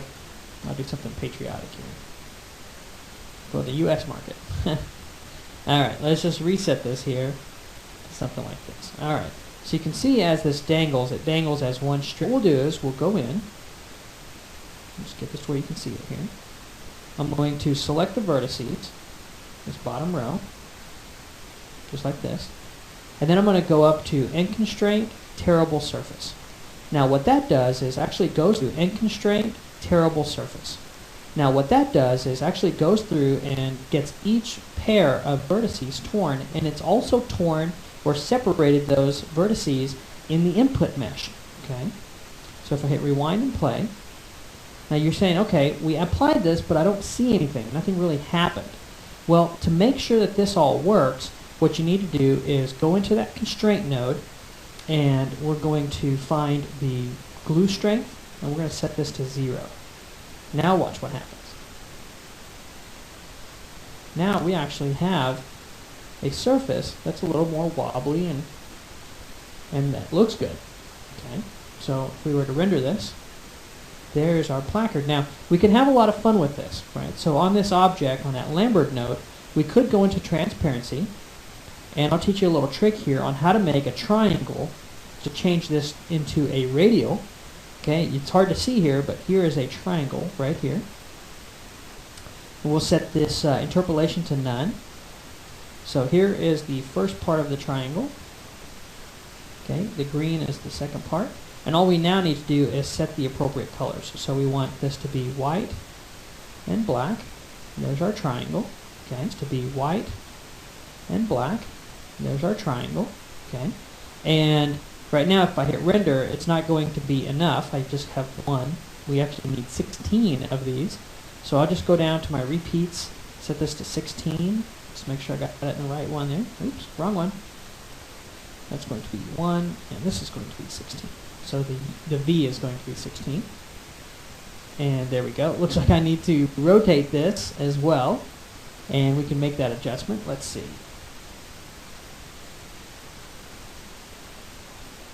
I'm going to rotate this 90 degrees. Actually, negative 90. Let's see if that does it for us. There we go. So how do we make this a little floppier? Well, what we can do is actually jump back over to our input mesh. Okay, so we'll just go to End Cloth, Display Input Mesh. And if you notice, this is really cool. And you can see how it actually went in and split those. It literally did tear them apart, which is kind of cool. So let me just go into my object mode here. I'm going to just smooth this. So Shift, right click, go down to Smooth. There we go, that looks good. And on my smooth settings, I just want to make sure my continuity is set to 0. Okay, I just want to add some divisions. I'll say 2 on this. Now I've got a lot of geometry. So let's jump back over to our input mesh. Rewind. Play. Oops. Didn't update.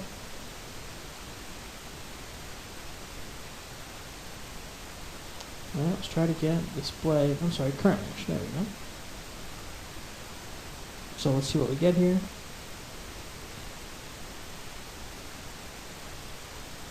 Nice, fun, used car sales little flyers here. And let's render this. We got nice, cool triangles. Now, if you wanted to, you could adjust the ramp. Obviously, the transparency is kicking off a bunch of that information.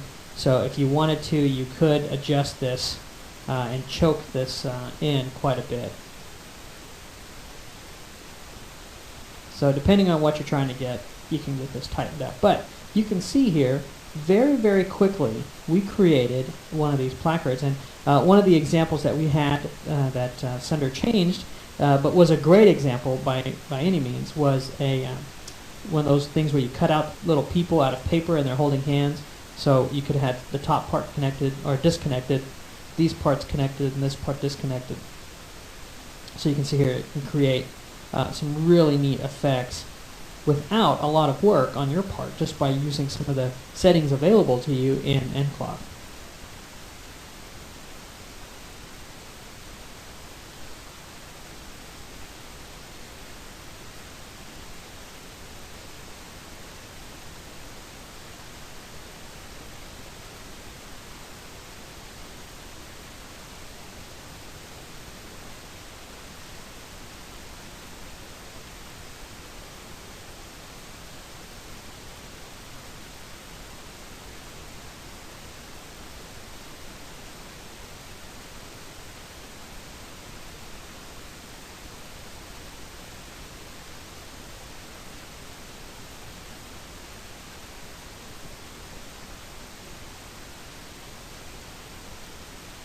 So over the next handful of lessons, I'm going to actually take you through a practical example of how to take a piece of cloth, drape it over a character that is animated.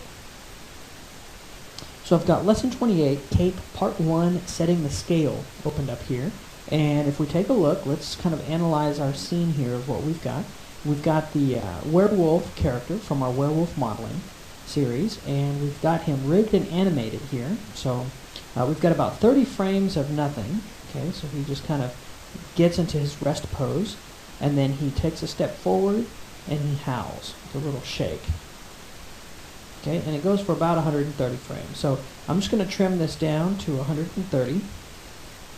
Okay, I'm going to take the whole animation down to just 130. Let's play this back. So like I said, here's 30 frames from 0 to 30. He's just pretty much getting into his rest position and allowing the cloth to drape. There we go. And then he takes a leap and a howl. Okay? So that's our project. Now what we want to do is get this cloth on this character. So the first thing we'll do is first take a look at this cloth and analyze how we built this. Notice it's all cloths. Okay? The top part here was built from a pipe, and then these edges were just extruded out. Now, you'll find when you start to work on this, I have this edge right down the center, and Sunder built it that way just so it's easier to kind of decipher. But what I would recommend when you build this yourself is to alter this edge into a different location. So you could rotate this just a bit, just to kind of, break that plane a little bit, and to give it a different place to relax. Just kind of break that up a little bit, a little asymmetry. Okay. So we just need to make sure that it's above the character and not interpenetrating in any way. Okay, I'm just going to bring that up just a little bit more just to make sure. And then let me rotate it this way just a bit. Okay.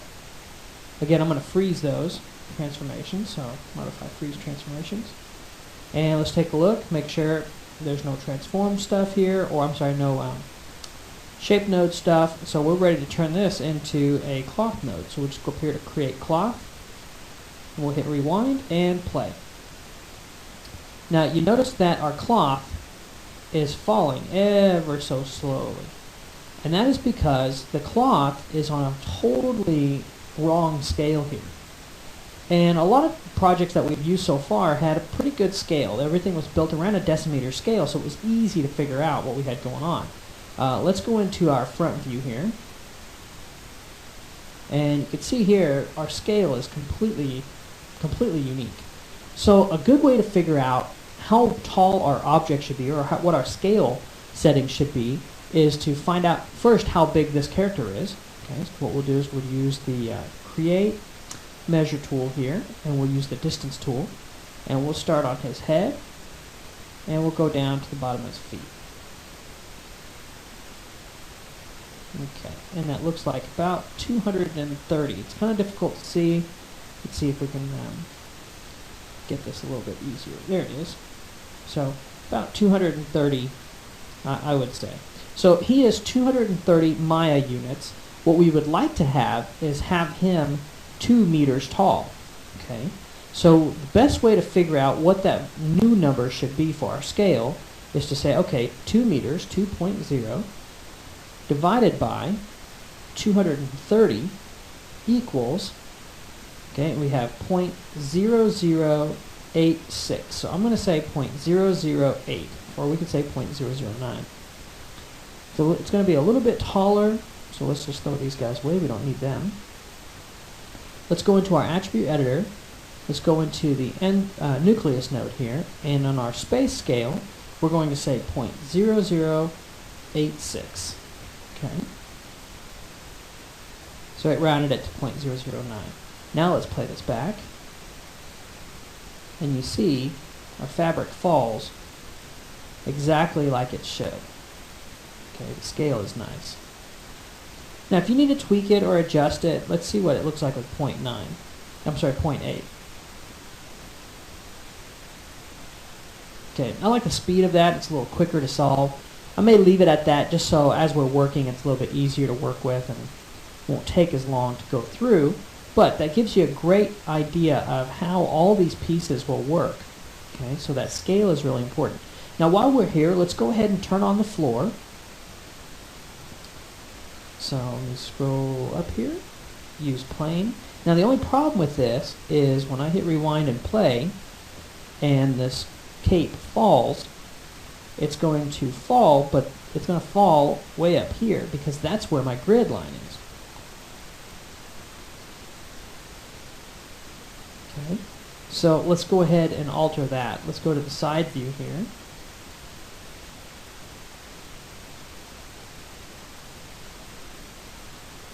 So there's this piece here.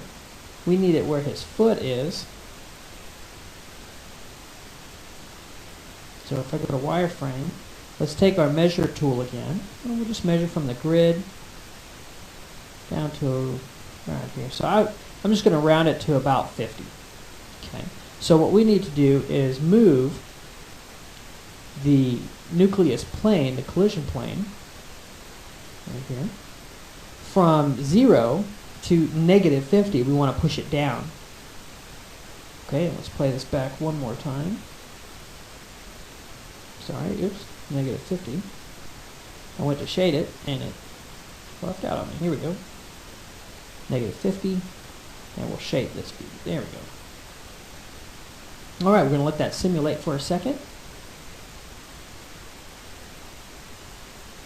And that should fall well below the rock here. Nice. And that's just so if it slips off and we need to catch it, we can catch it on something. Alright, now what we'll do is in the next lesson we'll talk about how to take this character now and drape this cloth and some of the attributes that we're going to have to adjust to make this work for this character.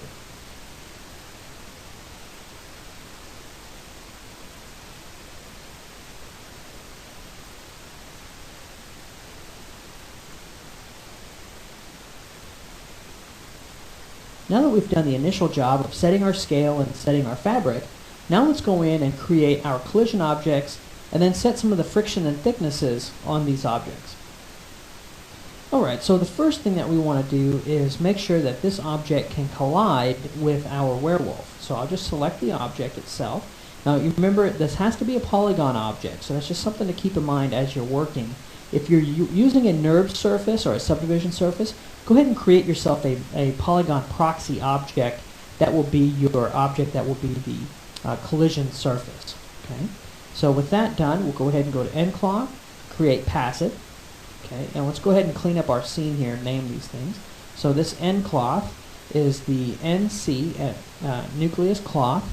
Okay, and this is going to be the cape.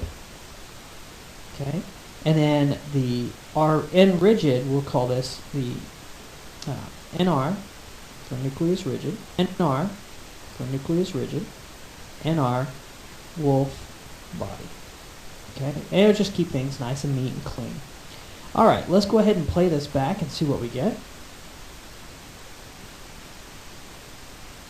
And you can see here we get this crazy wrinkling, and it's because this fabric is so light. So let's rewind this and let's give this a little bit more mass.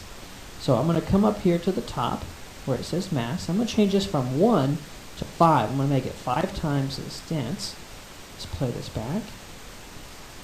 And now you can see it's falling actually a little quicker than it. And now you can see it's falling actually a little quicker than it was sliding. Now the problem that we're facing here is which our character is actually moving and animating. So what we're going to do is temporarily disable the animation on our character. Okay, leave him in T-pose. We'll disable this.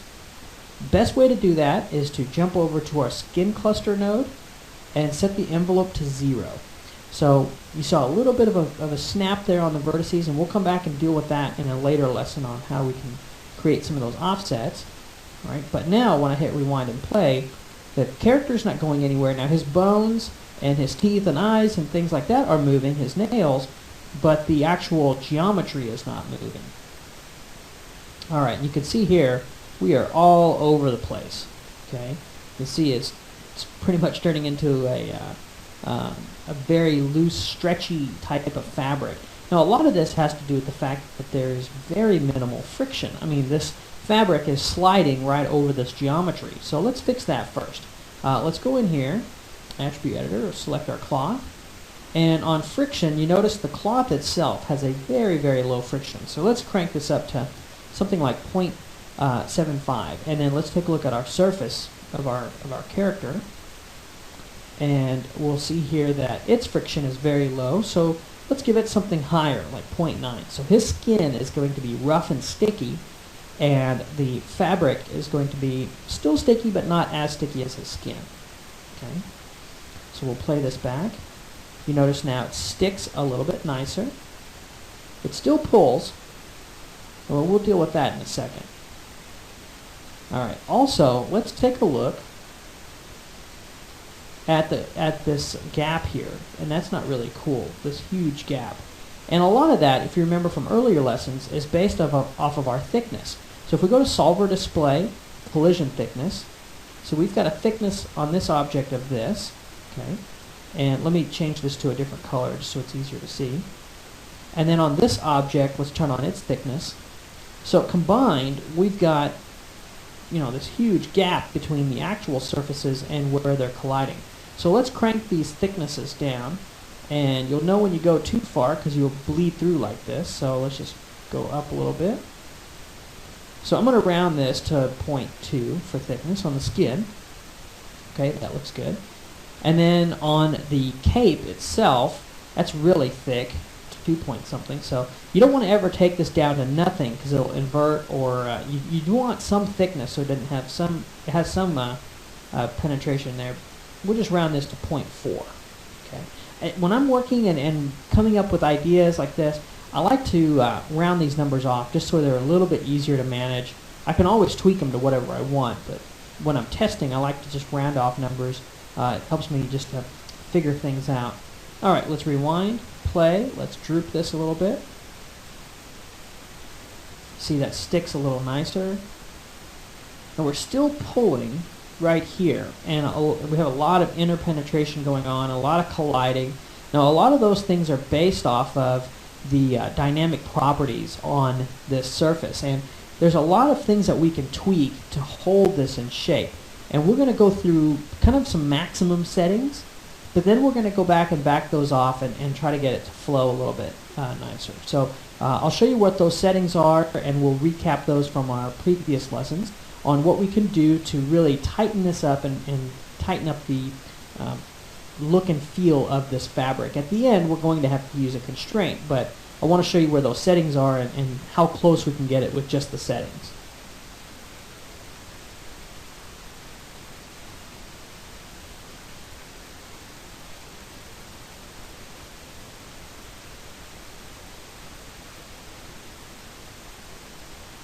So to get the look that we want, we're going to need to now adjust some of the dynamic properties, starting with the spring resistance. Alright, let's take a look again at our character, and I think the main issue that we're going to have is kind of this crushing and kind of folding in on itself, as well as this huge kind of nightgown look on his back, and we don't want that. So we're going to have to find a happy medium here. Now I'm going to set this up really stiff and walk you through these settings one more time, tweak this a little bit so it's a little more flowy, a little easier to go with. Now, a lot of times you're not going to be able to fix this crushing, okay? So, you know, right here, we're going to get it close, but you can see here where it crushes like that. We're not going to be able to get that totally gone, and we're going to have to use constraints to, fix that for us, but I'll get it close. Now, a couple of things that we want to review: stretch resistance, compression resistance, and bend resistance, as well as the shear resistance. Let's talk about stretch resistance first. Okay, what this does is, remember we had those links on my links lesson. We have a link that goes from along each edge, and on quads we have a link that goes from along each edge, and on quads we also have the cross links. Okay, now the way this works is the stretch resistance, it controls how long that link is allowed to get. And then you have the compression resistance, which controls how short it can get. Now this gives you that springy type feel, this combination. Now what's unique about this is the ratio, not necessarily the numbers. So if you have a really high, let's say 100 stretch resistance, it's not allowed to stretch, but a very, very low compression resistance, saying, sure, we can shrink it, we just can't get any longer. We're going to have a very springy, very springy type of cloth. Okay, we're telling the system don't get long, okay, but you can be springy and bouncy. Okay, but you can be springy and bouncy. Okay, because it's allowing those pieces to get shorter. And what it's going to try to do is go back to the normal length that it started with. Okay, now you can crank that even higher. Now here's the like 90. Okay, now what this is essentially a 10 to 9 ratio, or a 100 to 90 ratio. We're getting very close to 1, which means that both sides of this are equal. We're going to have a very stiff cloth. Okay, so here's this playback. And you can see how this is now at. And you can see how this is now reacting. Kind of a heavier, thicker cloth. Now, the bend resistance is controlling essentially how far the edges can bend into one another. Okay? So we're controlling how those links can rotate there. Now, what we'll do is increase this. I'll increase it quite a bit. Now what we're going to end up with now is a very, very thick, stiff cloth. Okay, it's going to try its hardest to hold its shape. Now before I go cranking these even more, what I'm going to do is increase the simulation. I just want to make sure that this crushing around the neck is not just from the 6 sub-steps to something like 15, and we'll take this max collision iterations to 40. Alright, let's go ahead and rewind this. Let's play this. Obviously, it will take it a little bit longer to solve. But let's see, just by adjusting those settings and adjusting our dynamic properties, let's see what kind of final output we get here. Okay. Notice that the fabric is very, thick. If we were having something like leather, I think that would look pretty good. Let's stop this and go around to the other side. Alright, so we didn't get that huge neck stretch. I'm not real happy with how thick the fabric is, and we'll come back and adjust that once we've got some things rested down. But you know, we're going to get this close on the neck. It's not going to be perfect. And we don't really want this fabric this thick just to hold the neck. Okay, so I think the whole point of this lesson is, yes, we can increase the stiffness greatly just to get the neck to hold. Okay, but let's stop and take a look here at the neck. This looks good, but there's no guarantee it's going to stay like that, because as this is getting simulated, it may be put into a position where it crushes on itself, and there's just no way around that. Plus, it looks like a character is getting choked, and we don't really want that. So in the next lesson, we'll talk about how do we go in and still have a nice stiff fabric without having it uber thick like this thing, yet still hold down our neckline so it looks like a nice cape that is fitted for our character. We'll talk about that next.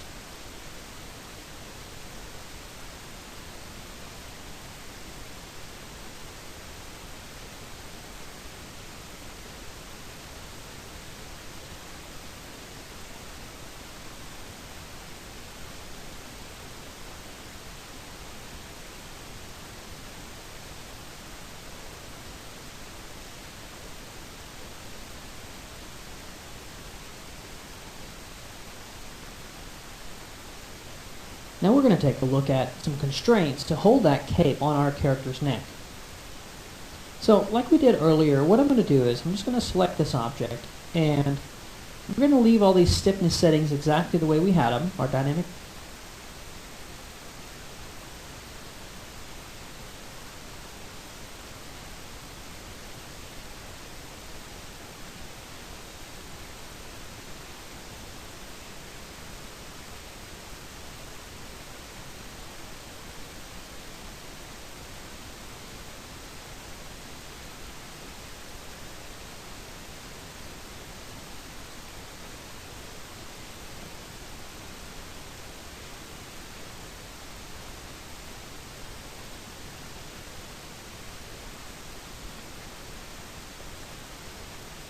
Properties, but around frame, I'd say around frame 8, this looks really good. And I'm kind of disappointed with this little piece right here, but that's okay. We'll lock it down and we'll go from there. Alright, so it sits nice on his chest, and what we want to do is lock this down. So here's a little trick for selecting 2 rows of points. We'll control right click on this object, and I'll go down to select border edge tool. With that done, we'll select with a double click on this edge. With that done, we'll select with a double click on this edge right here, and that selects that whole border edge. And then we'll control right click and choose 2 vertices. That converts our edge selection over to vertices. Okay, as you can see, we selected the whole ring there. And then if I control right click, I can choose grow selection, just like that. Now I have this option, I have this object here selected. All these vertices. Now if I shift right or shift select this werewolf character, he is going to be in edge selection mode, so I don't want that. So what I'm going to do is right click and choose object mode on this character, and then I can press shift select. Okay, so you want to make sure that the points are yellow and the character is green. Alright, with that done, let's go up here to end constraint, and we'll choose point to surface, and that way it attaches those points to the nearest vertice on that surface. Okay, and if I hit rewind, remember what happens. My constraint will be off. So what I'll need to do is select the object, go to edit end clock, initial state, set from current. So now when I hit rewind, I start in this position. So now when I hit rewind, I start in this position. Alright, so now when I hit play, I'm going to get this ultra stiff fabric that's not really doing me any good. It's too stiff. Okay, so what I'm going to do is just kind of do this in a couple of phases. I'm going to pause the video and I'm going to let this just settle. I'm going to give it 100 frames, and at the end of the 100 frames I'm going to stop it, set the initial state, and then we'll make some adjustments, and that way it doesn't have to do the whole flopping around. It can just settle in that bent down position. Okay, so I'm going to pause the video and we'll let this settle. Okay, so we've got this character settled here, and as settled as it's going to get by frame 130. I'm just going to now make sure we set the initial state from current, and that way out here Now, before I go on to adjusting some of these settings, I do want to take a second to talk to you about this constraint, which is a really cool feature. Now, in this constraint, you have this glue strength, and we talked about that earlier. However, one thing that you can do, instead of just turning it on and off, is to set the glue strength at something less than 1 but greater than 0. And what you get is the ability for this neckline less than 1 but greater than 0. And what you get is the ability for this neckline to still move and animate based off this fabric. So depending on what type of simulation that you're trying to achieve, you may want this neckline, and you can see here where it's moved from. You may want that to be able to move or not move. So let's go ahead and rename this dynamic constraint. I'll call this DC neckline.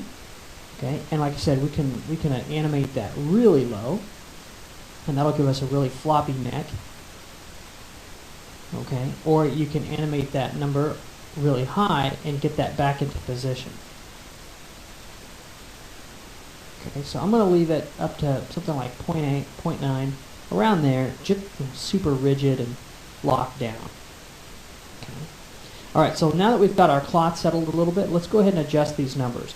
Our stretch resistance, way too high for this character, so let's take this back down to something like 50. We'll drop that in half, and we don't want to keep the same ratio, so what we're going to do is set this to something like 20. And our bend resistance, although we did need it as a stiff surface to get our neckline right, now we want it very soft and flexible, so let's say 2.5. So we've dropped all these numbers down greatly. Now what I'm going to do is let this rewind, play, and settle. So I'm going to pause the video and I'll let this settle down, and I suggest you do the same, and let's just see what we get from that settling. Alright, so as you see here, we don't really get too much more flexibility here. I still want this to drop some more. So again, I'm just going to keep taking these numbers down, and sometimes that's the bit more. So again, I'm just going to keep taking these numbers down, and sometimes that's the best thing to do. So let's take these down to 40, 10, and our bend resistance down to 1. So let's take an angle shot here where we can see we want this fabric to just flow nicely and to just rest and relax. So let's go ahead and set this off, and we'll let this settle and relax, and I'll be right back. Okay, and you can see here that this has given us a little bit more of a softer fabric. Now, it's not 100% perfect, and that's okay. Choose then. So let's go ahead and set this as the initial state. So we'll just edit, set initial state from current, rewind, and that's where we will start from, which is perfect. Now, if you want, you can still adjust the bend resistance. If you feel like that still needs to be tweaked a little bit, we can keep making some adjustments. But what we'll do in the next lesson is go ahead and get our character animated again and start to work on caching and tweaking some of these settings.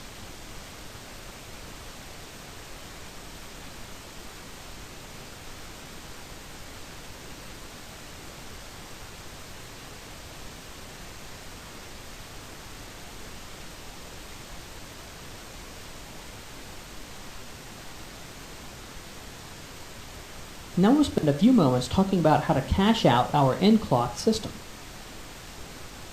So something that we need to do is to let this system cache itself out. That way we can really see how is it reacting to the movement of our animation.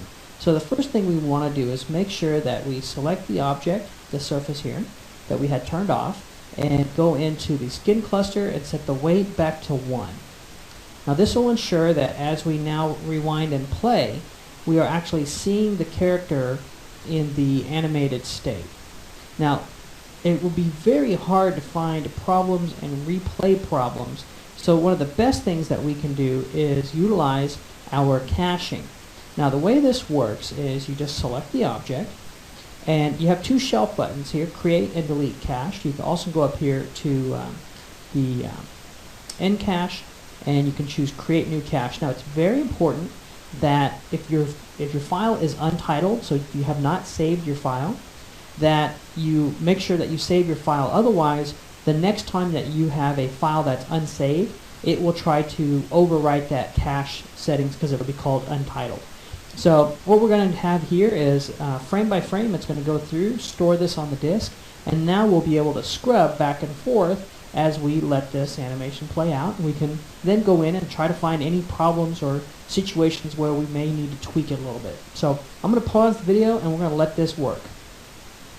Alright, now we've got the cache made from the power of television, as they say, right? Let's go ahead and rewind this, and we can actually scrub this back and forth, which is kind of nice, and we can see if we can identify any little problem areas here. You can notice right here his foot, kind of his toes snag that fabric.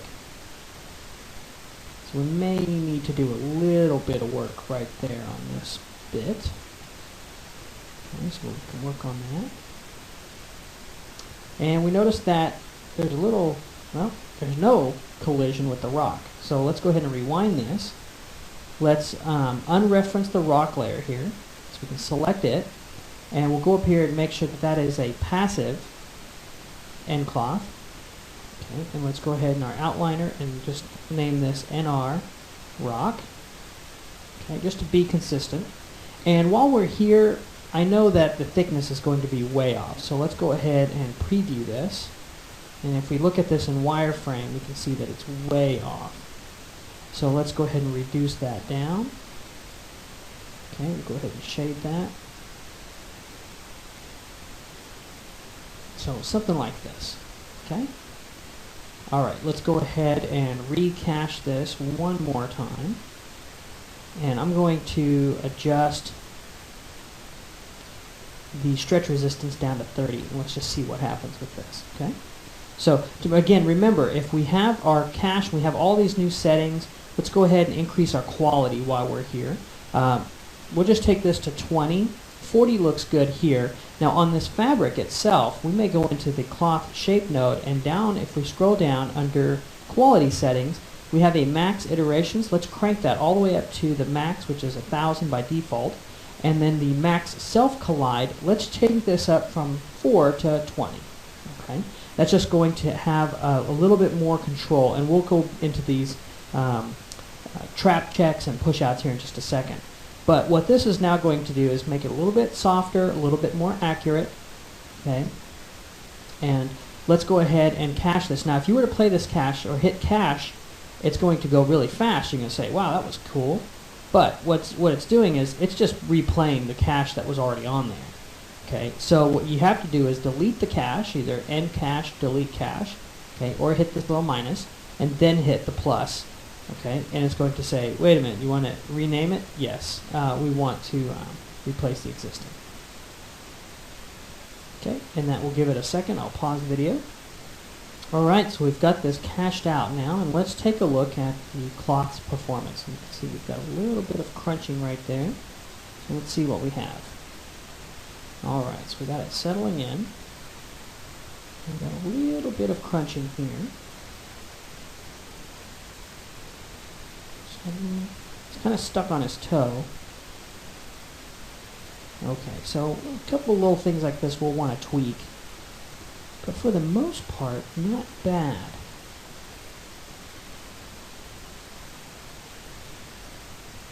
We wanted to kind of look like, you know, a burlap leather type material.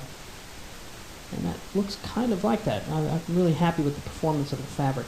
There's just a couple little things that we're going to want to tweak. So as I scrub back here, you can see right here when his toe gets caught on there, we're going to want to push that fabric out a little bit just to keep that shape so it's not kind of snagged, and to hold a little bit more volume. So we'll talk about how to set some of those and tweak some of those settings in kind of in our last step here, which will be fixing some of these inner penetrations.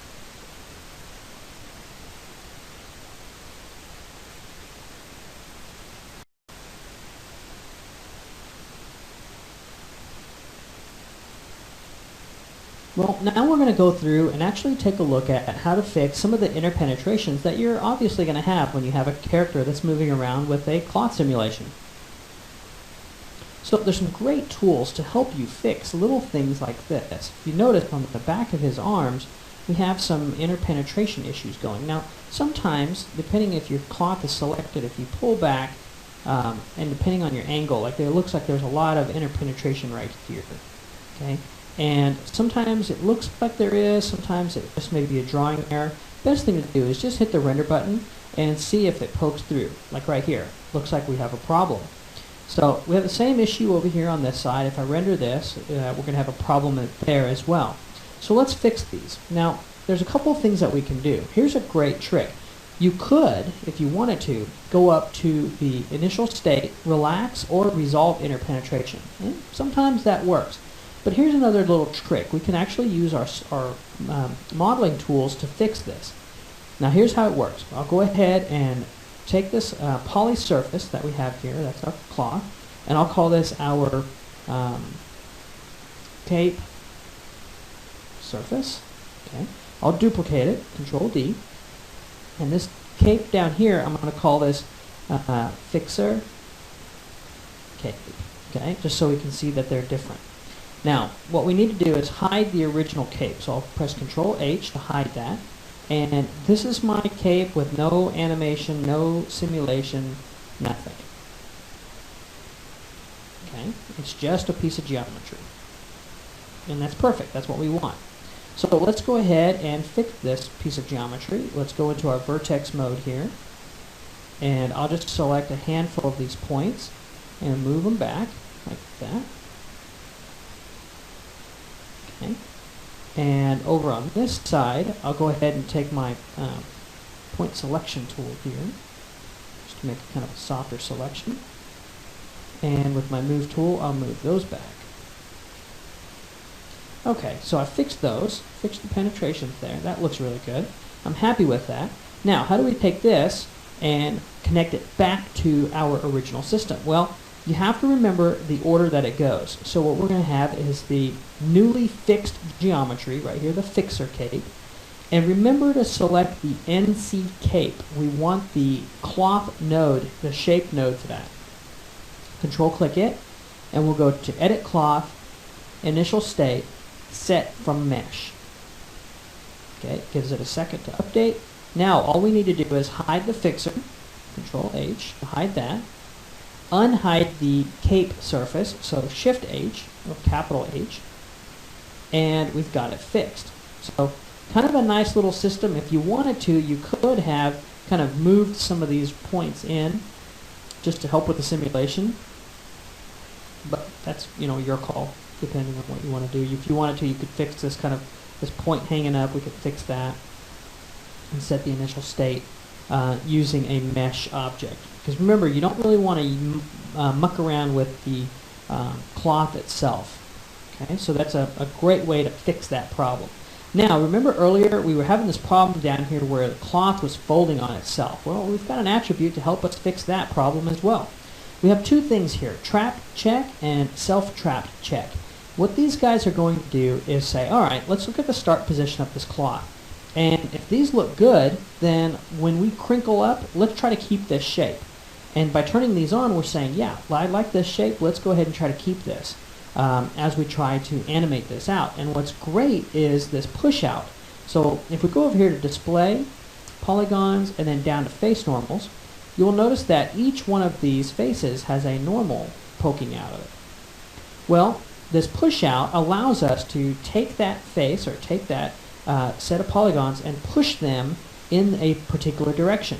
If it's a positive number, it's going to push along this normal or in the same direction of the normal. If it's a negative number, it'll push it out backwards. Now, depending on which way your fabric is working, you can adjust this number to have an effect. So I'm going to set this to a negative amount, so something like a negative 0.3. Okay, and we'll go ahead and just turn that display back off, polygons, face normals.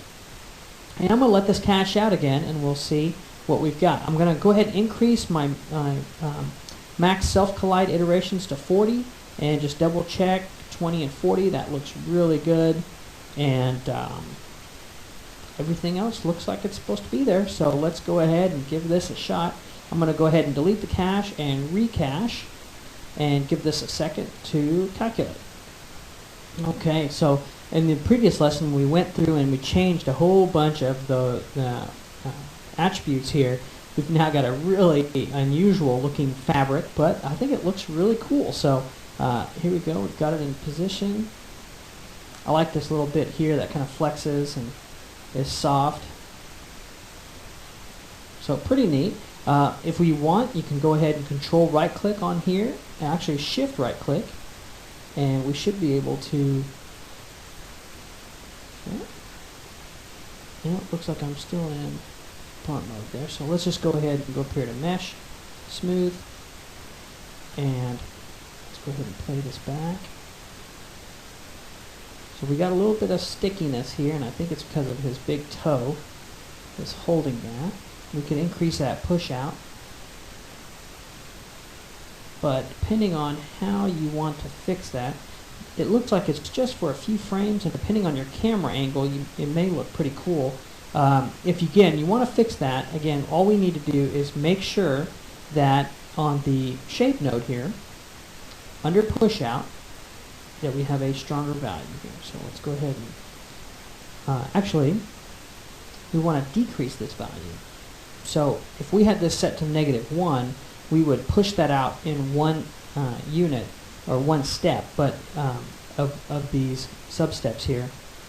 However, we're setting this to 0.1, we're going to do that over many, many more steps. Okay, so let's go ahead and we'll recache that up to about frame 40-ish. So we'll go ahead and delete the cache, rewind, and we'll recache this. We'll go ahead and replace existing, and I'll be right back. Okay, and to wrap this up here, let's go ahead and pull this through. We're just going to take a quick look. Okay, we see here that it is doing a little bit of folding, but it's not penetrating. It is getting pushed back out, and then it flows right back out. So again, it really depends on the shot and how you want it to look. The fabric is no doubt going to fall and hit the floor. You could increase the stiffness, but it's not interpenetrating, and it does resolve itself once it's done caching. So pretty cool little project. And like I said, there's a number of things that go into play when you're dealing with your characters. You know, this is a great example of a number of different things like constraints and fabric types. You can expand this greatly, but the point of this whole training product was to give you a great overlook and understanding of how the end cloth system works. Mind you, this is just the tip of the iceberg of how powerful this entire dynamic system is. And I'm sure as Autodesk continues working on this great technology, it's going to be even more integrated into the entire pipeline of products and tools available inside of Maya. So with that, we're going to sign off, and we'll see if we can get you a quick bonus lesson in here of some other extra things that you can do inside of EndCloth.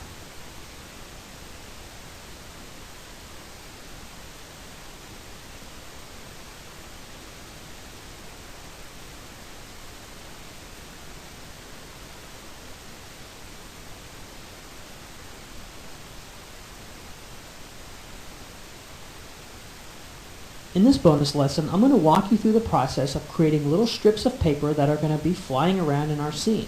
Now this is all going to be generated from one polygon plane.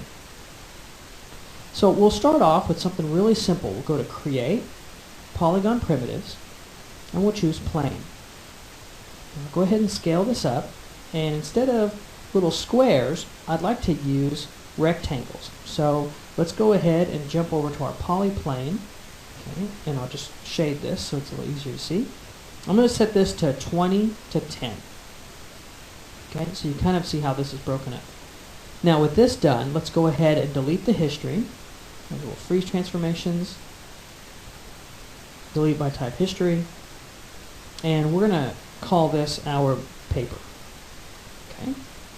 So with that done, all we need to do is go up to End Constraints, and we'll choose Terrible Surface. Oops, we have to make that end cloth first, so let's go ahead and create end cloth. There it is. And we'll go ahead and go to end, select this, End Constraint, Terrible Surface. There we go. So with that done, let's go ahead and hit play. It's very difficult to see what's going on just because things are just falling and it's hard to see. So let's go ahead and add a field here. So we'll just select the object, go to Fields, and I'm going to add a vortex field. Okay, and let's just set this magnitude something like 30, and we'll bring our attenuation way down. Alright, that spins this object around, and it kind of breaks it, but it breaks it up in these chunks. And that's mainly because the glue strength there's just a little bit of glue strength, and it's overcome the spinning has overcome that glue strength. So let's go ahead and select this constraint, and down here where it says glue strength, we'll go ahead and set that to 0. And now let's take a look and see what we get. Awesome, so we get this little flying paper effect. Now let's go ahead and make some tweaks to this. So one of the things that we'll want to do is let's go ahead and add a turbulence field. We'll raise that up quite a bit. It just adds a little bit of that noise and movement. You can see here what that looks like. We'll crank down our attenuation. There we go. Nice. And you notice that they're kind of flat planes. There's no bending involved, and that's because those crosslinks are trying to keep that shape. So let's go ahead and add some more geometry to it. Let's go ahead and go to the input mesh, just like that. And we will shift, right click, and choose smooth. Now on our smooth, we'll make sure that all those individual pieces are smoothed out nicely, and my settings for this smooth are pretty straightforward, just 1 and 1, and we're not doing anything else to it. Okay. Alright, so with that done, let's go ahead and jump back over to our display current mesh. We'll hit rewind and play. There we go. Now it's taking it a little bit longer because there's just a handful more vertices involved. But you see we get this cool folding effect. Now if you wanted to, we could. Let's go ahead and jump back over to our input mesh. Okay. And I'm going to smooth that twice. Okay. So now we'll have a lot of data, and we should get some nice folding involved here too. So let's jump back over to our display current mesh. Give that a second to update. And we'll let this play now. Now it might have been just a little bit too much for it to figure out, but here we go.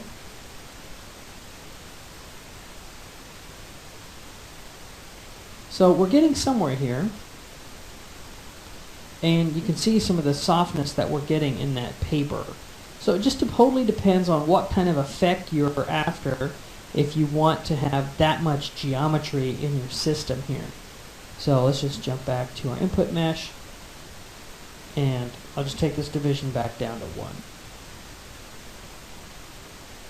And we'll switch it back to our current mesh, and rewind. Play. Actually, that played back pretty good. Now, if you want to slow this down a little bit, all you have to do is go into the nucleus node, remember, down to our time scale, and we'll drop that by half. So 0.5, now it's going to take twice as long to get there.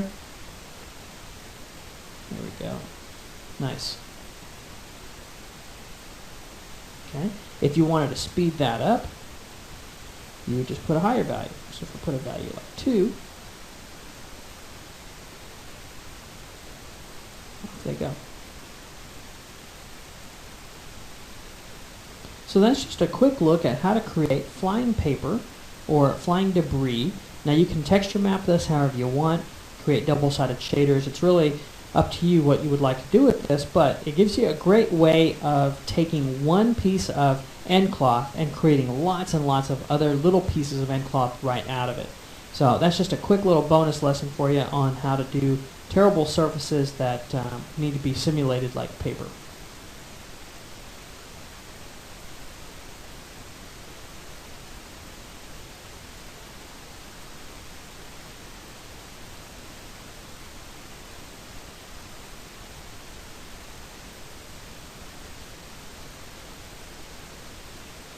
This brings us to the conclusion of Introduction to End Cloth and Maya. Over the course of the last several hours, we've covered the key attributes and workflows needed to control this very powerful system. By focusing on the workflow and step-by-step nature of the training, we hope you have the knowledge to start using EndCloth in your own projects. Learning how to set scales, substeps, and other key attributes will be the foundation of your skill set when simulating objects and surfaces. In future training, we'll tackle many of the other attributes that are a bit more complex and unique to different situations and pipelines. It's important to keep in mind that the simulation has a number of items that will create different outcomes. The hardware, the scene setup, all those things have a huge impact on the way the scene will simulate.